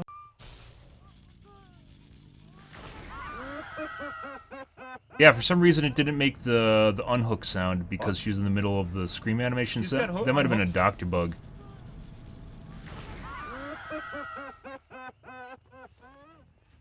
That was a Cheryl. Fuck.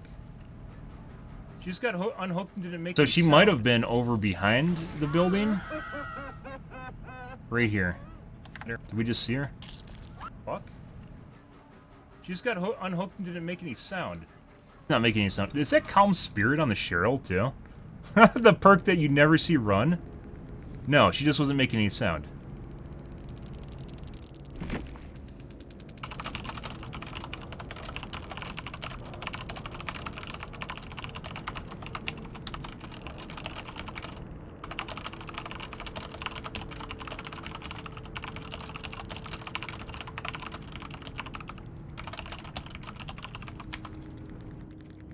That.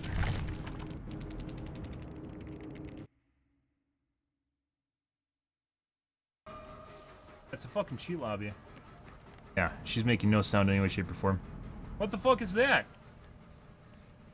She literally got unhooked on top of you and then... But then we found her, so that's fine. This is our tunnel from earlier in the match. One hid. That stun took longer than normal to come out from. This is definitely a cheat. Fucking obnoxious shit. Erratic scratch marks, completely missing scratch marks. Erratic scratch marks. Missing scratch marks completely. Erratic scratch marks again, erratic scratch marks. I think the only one that's legit was the mag. Erratic scratch marks, missing scratch marks. Erratic scratch marks again. It's so much fucking distance from that. Even though we're taking the shortcut outside the window too. Like, look at this shit. Even though we're taking the shortcut outside the building? Erratic missing scratch marks. This guy fucking sucks at escorting too. Amos's fuckery. Just hit the Claudette just now. Been swung at the guy. Erratic missing scratch marks again. Oh. Can't make that. Like, even if we went... we had to get fucking bloodlust before we caught her. Even if we went, if I went for a shock therapy there, like, we wouldn't have been able to actually get it off before she vaulted the window, which is why you don't... and it costs you a lot of time when you do that, too.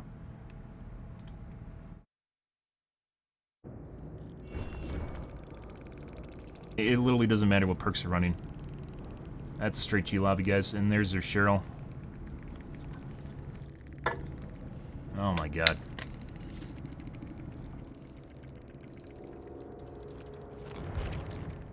Okay, next game. Once again, there's a reason I run. Like, if you don't get a B-grade killer, guys, and you play against people that are... I really need to run this guy with,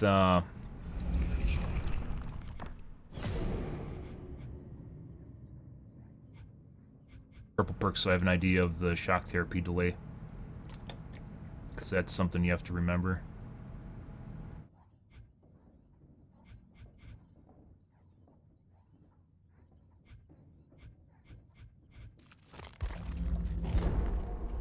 Okay. Good shit, guys. So, once again, people with that are cheating generally try to hide behind globes, besides the fact that actually some cheats won't even work on Steam, they only work on Epic Store. That was a cheat lobby, and they weren't from inside the US either. So even makes it even more sus.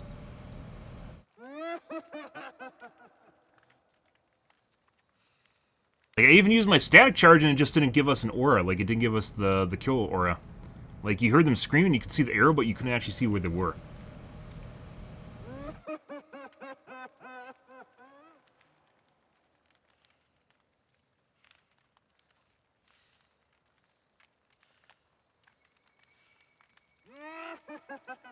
When we have a sus lobby like that, guys, I'm not going to try and make plays with no ID either. We're going to secure kills versus going for 3 or 4K. And the reason for that is because when people are cheating, they will get all around the map and you'll have no idea where they are, especially if they teleport. You have no idea where they are and there's no way to actually logically predict where they'll be.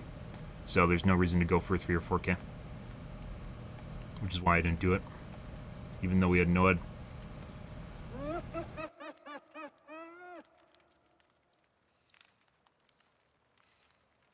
Fucking both those. The Meg just fucking disappearing straight in front of us.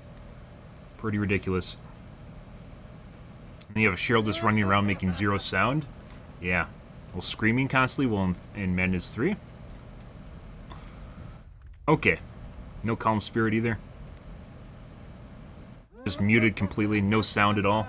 It's like she forgot to turn off her cheats and just ran around in front to be a taunting bitch. I thought at that point they're going to start rage cheating too, because it was pretty obvious that she was just making no sound at all.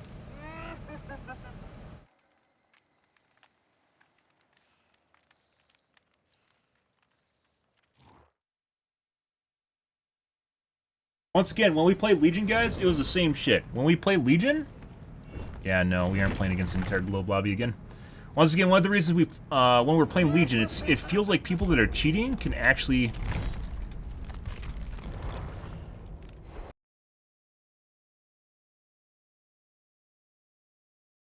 it feels like they can pick which killers they go against, and they'll try and go against weaker killers because they have the best chance of playing against them. The most fun, right?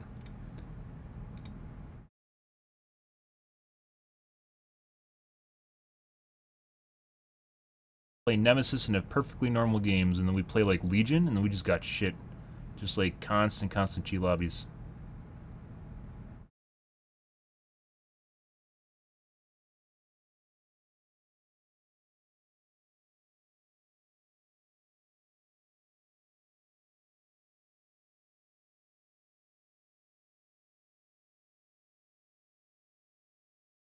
Good shit. Very stressful, too, because you can totally tell they're shit-talking in the background despite actually cheating on top of it.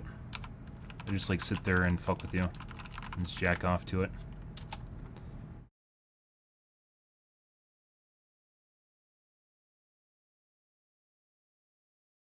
Moment, please.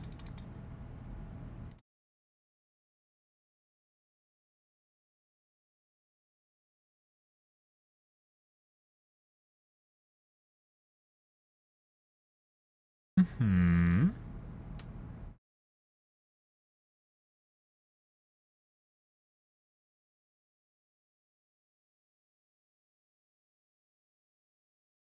Still got a 2K, which is technically a tie.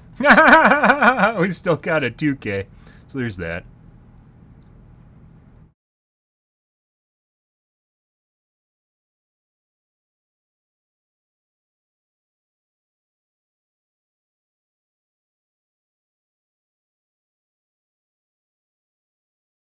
Especially painful, guys. Not gonna lie, it is especially painful going against cheat lobbies when you are playing not as good as like Nemesis.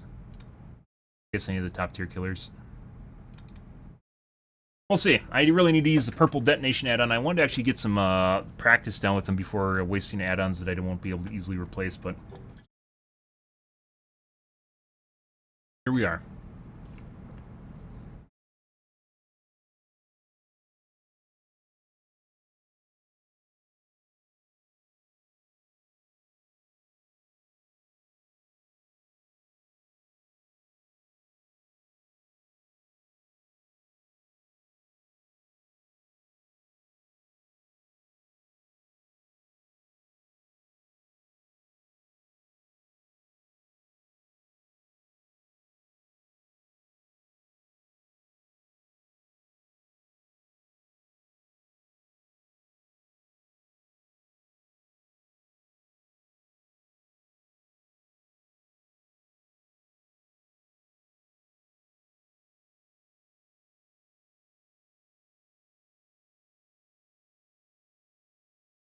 I swear I had more puddings. The fuck?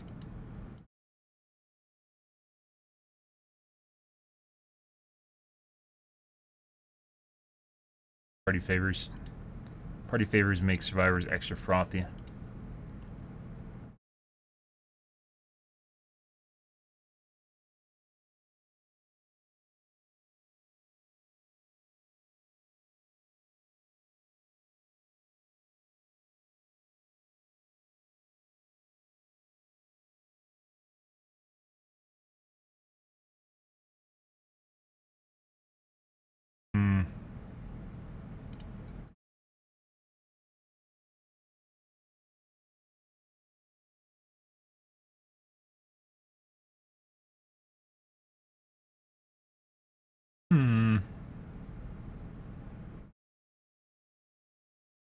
Always long window loops, though. It's one of the indicators that people are cheating is when they just go for long window vaults over and over and over again. That's it. They just run long window loops, which is what that one guy, the Zarina, was doing.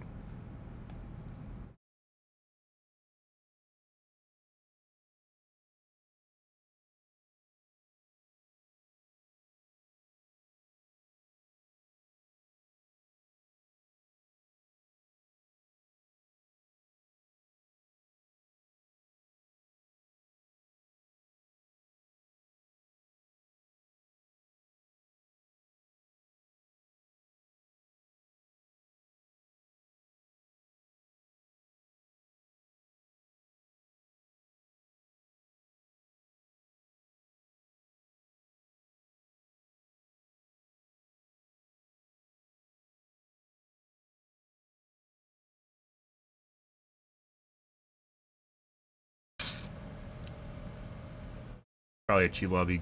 I'll just take the queue anyways because it's getting late. I'll take the queue anyways.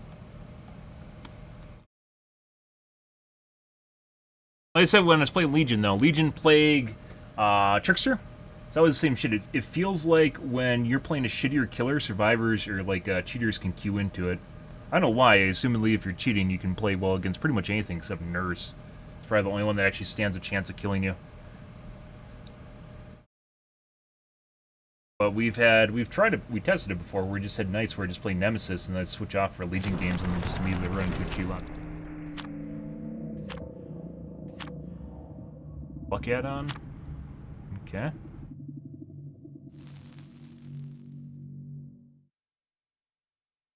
Very painful using shock therapy or static charge, static blast, and not actually seeing the auras of the people that you're looking for right when you need it.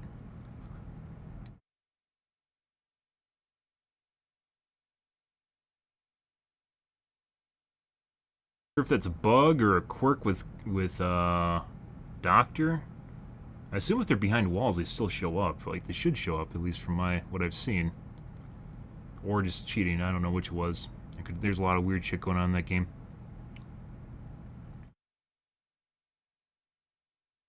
Okay. Cam off again. For all that helped.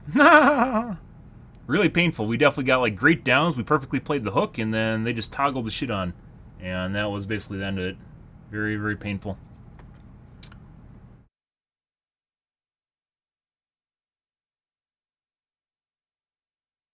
W keyed long window loops with a speed hack. Good. Well, Larry's. Alright. Let's see what kind of game we get now.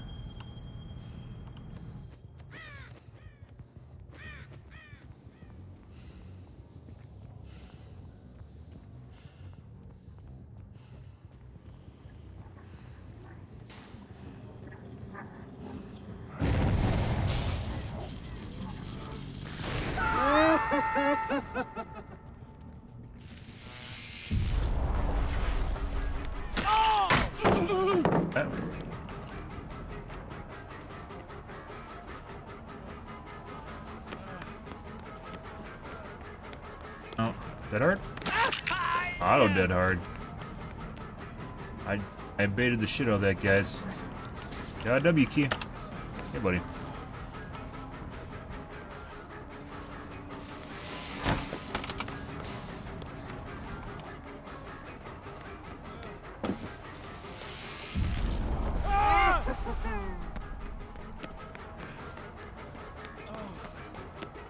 Maybe step tick, maybe? Gonna tap him first. Actually, we aren't, because he's gonna crawl into a corner. Center here. I think they're working the center. Center gen versus side. Hey guys.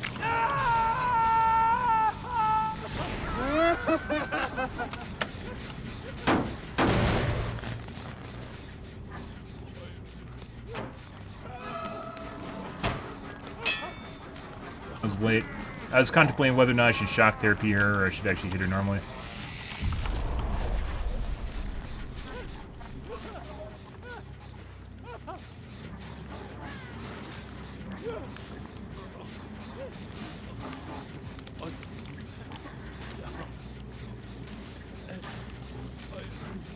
I heard something. I heard the footsteps stop, and I thought that was me, but it's not. Some killers sound an awful lot like you.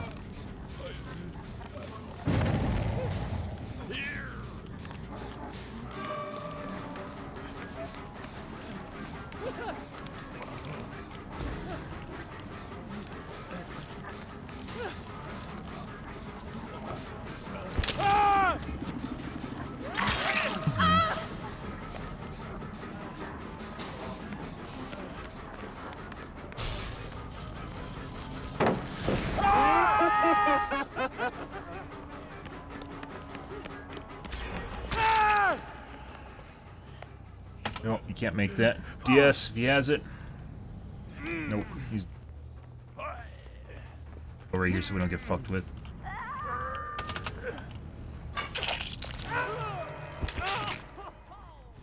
Okay.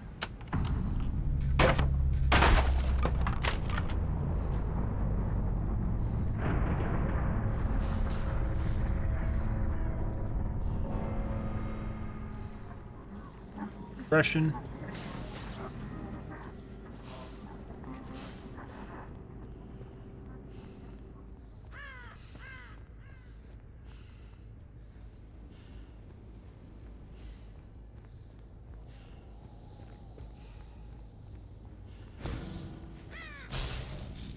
Probably back at the main. Nope. Hey there. Really don't care about this gen because it's in the middle of nowhere. Okay. I don't know why she didn't go for the good pallet.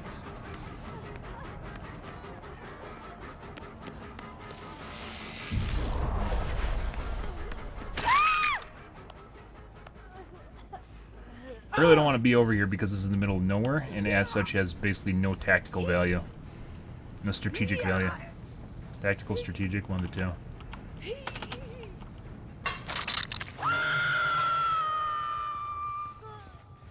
Tap it anyways. And bait it unhook here. There it is.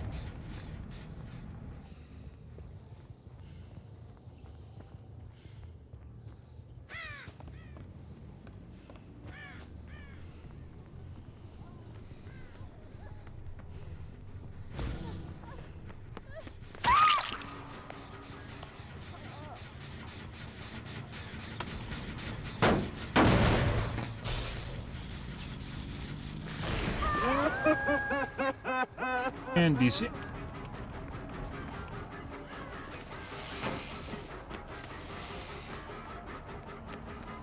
5. That guy's going over to do the other guy's gen just now. Pellier? Yep.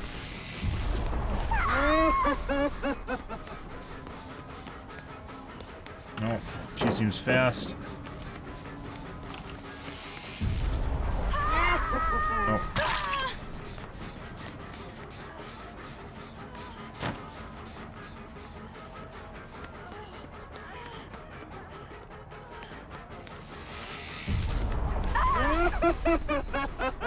Oh, buddy. That other guy's on his gen.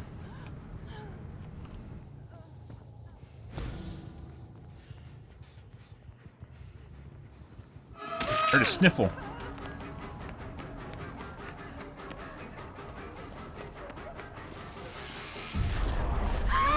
Still made the vault.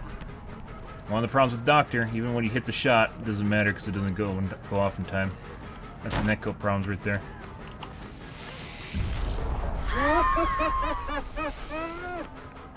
Oh.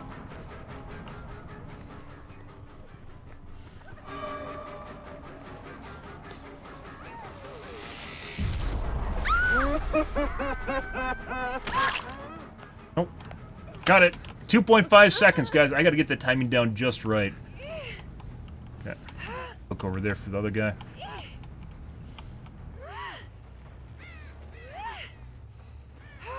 Yep. Now wait for 4% and Deliverance. These last two guys actually knew what they're doing compared to the other two guys.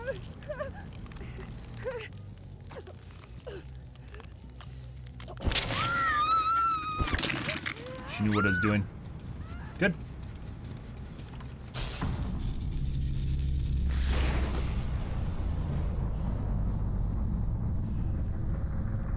Good, good, good. Detonation delay definitely much better, but still, like, it's after you use the attack, there's still that small window. There's still that small window in which, you can veer off. It's not as bad as Executioner, though. Bow. To prove thyself. Shadow Step. Blast Mine.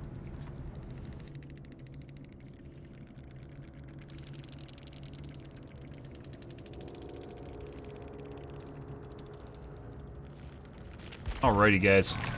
Pretty rough game. Well, actually, our games as Doctor weren't actually that terrible. It's just that one cheat lobby. I was gonna say pretty rough games tonight.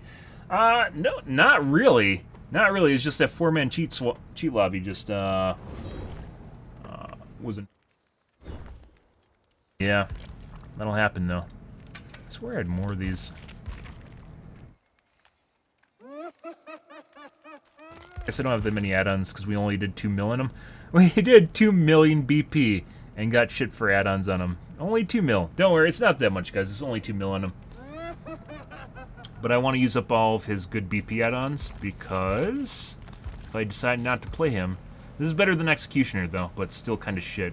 And I think it's going to revolve around how much the detonation delay works on this guy, the 30%.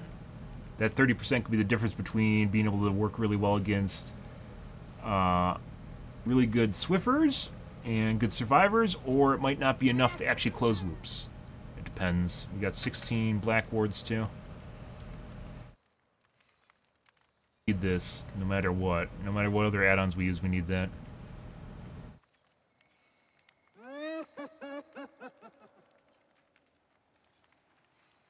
Fucking cheat lobbies, guys. You occasionally get those. It's not so bad when I'm on Nemesis. Not so bad when I'm on Nemesis. When I'm on other killers, though, at least so far. There's probably another reason why I need to play Spirit or Nurse or Blight. Just play one of the big three. Is because of the occasional cheat lobbies. You need to be able to compete with them when they show up. And we got cheaters earlier tonight, but they were sporadic. And then we just got the full-on cheat lobby treatment. So, yeah. It's definitely a 4-man. That'll happen. Yeah, but we have to see how good this actually is. The 30% is. That really will make the difference of whether or not we can play him at high MMR or not. Is this 30% difference here? All the other shit doesn't matter. It's just that, because that's what you use to close loops. That's it. I think we're really going to have to put more. We're going to have to put like another 2 mil into him to figure it out.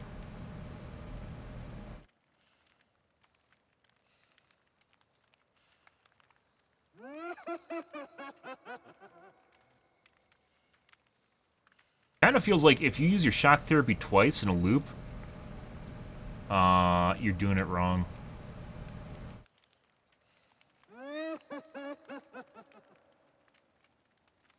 Like, it almost feels so like, if you can imagine, like, here being an oval loop, right? Here being a palette, like a T-shape here, and then you got another little thing here, like that, the off scene.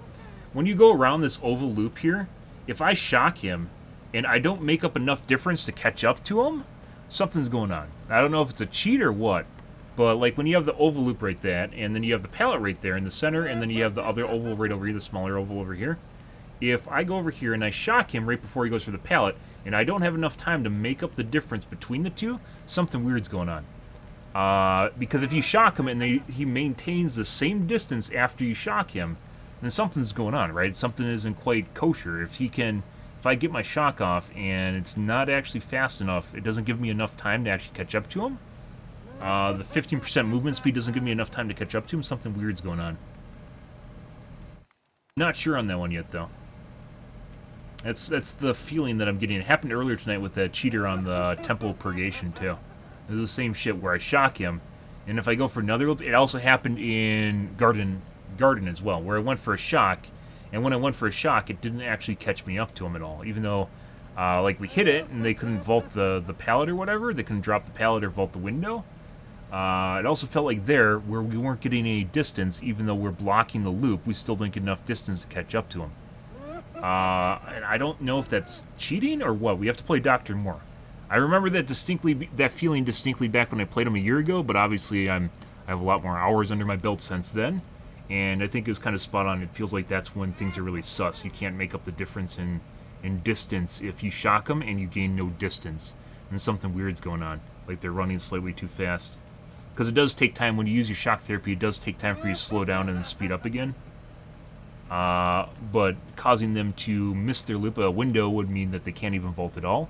And if they miss their pallet drop, you should be able to gain distance to catch up to them. And I actually took some unsafe pallet challenges that match, particularly because it felt like if I didn't, I wasn't going to be able to catch up to him. Which is, once again, that feeling. Very weird. I'm pretty sure it has to do with cheating, but I'm not sure yet. Because that distance should be made up, and if it's not made up, then perhaps you're not going as fast as you think you are, or the survivor's going faster than they should be. So, like, generally that should get you distance, and if it doesn't, then something weird's going on. Let's take a look real quick here, guys. What is detonation delay? Let's take a peek at this real quick.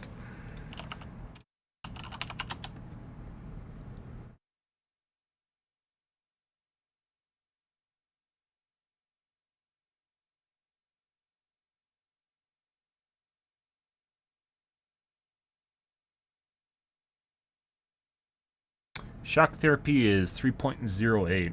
Static blast is the aura reading perk ability. 0.08. I think that's 90%. I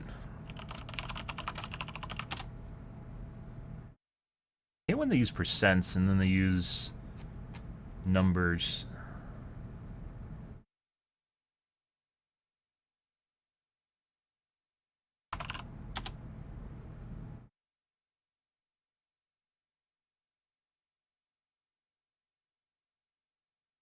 %77% movement speed, so they get an additional 25% movement speed on you when it's happening.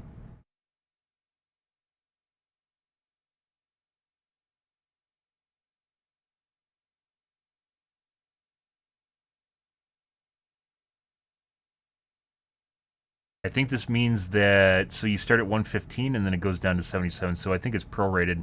You go from 115 over the course of the cast duration down to 77.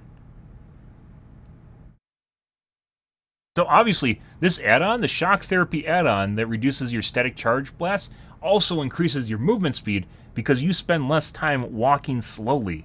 It'll go between 115 to 77 much faster. So when you're charging your shock therapy, you need to have that add-on. It's like extra speed. It's like almost a requirement.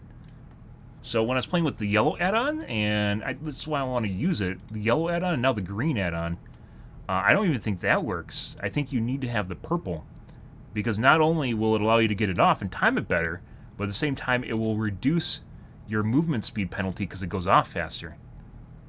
So, yeah, it's actually a really, really big deal. Really, really, really big deal. I think it's almost a requirement to have that add-on on the Doctor. It doesn't matter what the King and Queen are or whatever, because one's just one adds all the abilities from the dockets or whatever, the notes, and the other one is static spark. I think you just need to have the purple add-on for static shock therapy. And if you don't, then you're kind of fucked. I mean, this isn't the first killer that's very highly add-on dependent, but like his shock therapy won't even work without it. So, yeah, it feels like you have much, much less of a chance of getting it off correctly if you don't have that add-on. So, it's almost basically dedicated that you have to have it. It doesn't matter what other add-ons he has, or the range add-on wouldn't even matter. Because if they have a distance, they can see how long you're charging for, and then there's travel time on the ground too, after you get the ability off. Of course, you have the duration. So even there's one add-on that increases the range by 4 meters, which is roughly 50%. So relatively big. It increases the range a relatively decent amount. But then you still have to make up the distance, so that's not even as good as just the shock therapy.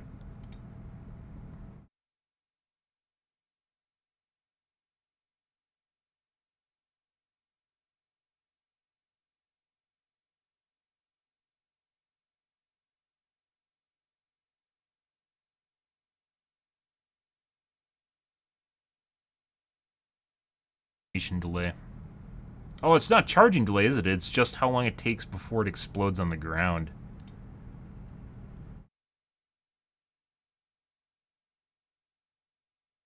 wrong. So it's not how long it takes you to charge shock therapy. It's the time before it explodes. It still fucking matters, but it wouldn't actually get you. It wouldn't get you more speed.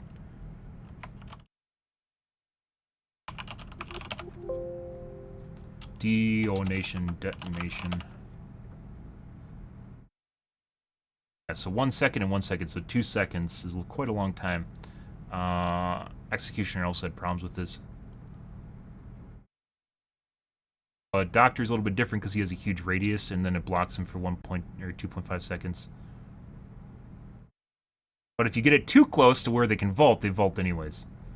If you cut it too close, then they just vault regardless of you hitting them before they vault. Because the latency or just shitty netcode in the case of the game. Reduces it, what, by 30%? 0.3 seconds, yeah. It still feels like a requirement, but not as useful as I originally just thought. It's just the detonation delay, it's not the charge time.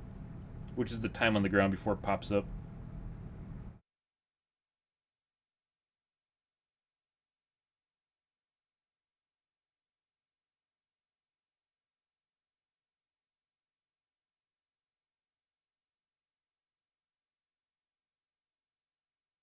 Okay. Alrighty, guys. I'm out here for this evening, guys. Tomorrow will be more Dead by Daylight, so you guys have that to look forward to or not to look forward to. We had some interesting gameplay. I knew it's going to be harder. I mean, we could just go straight and play Nurse or Spirit. We've played Nurse and Spirit before. Nurse is actually my second killer. Technically, I think she's the second most played killer that I have. I have not played her recently because she's generally unfun to watch. And people that watch generally have no idea what's going on because it's very disorienting. I enjoyed playing her, and it's very rewarding, but it's very disorienting for people watching. Me on top of it, actually, quality of life-wise, it kind of sucks playing Nurse, but she is very powerful. Blight we played for a little bit, and yeah, I mean, I'm good at him, but I'm above average, definitely above average. I wouldn't say I'm like an expert, though. Advanced, maybe? Advanced Blight player, but not like tech player. And I think would be an expert differentiation there. Yeah. And then obviously we haven't played Spirit, and I was getting ready to play her, but I haven't yet. I wanted to try out some other killers first before settling on kind of the ones that are known to be really strong, and see if there's a diamond in the rough like Nemesis was. People kind of like, you know, they think Nemesis is an above average killer, but he's not A tier, but he's probably one of the strongest B tier killers in the game, if not the strongest B tier killer in the game. A tier is Nurse, or excuse me, Spirit, and then S tier is Nurse. I guess technically Blight's A tier, but he goes S tier if you get the text down right, which completely sets him apart from Spirit. But all the other killers that can potentially play at high MMR is Nemesis and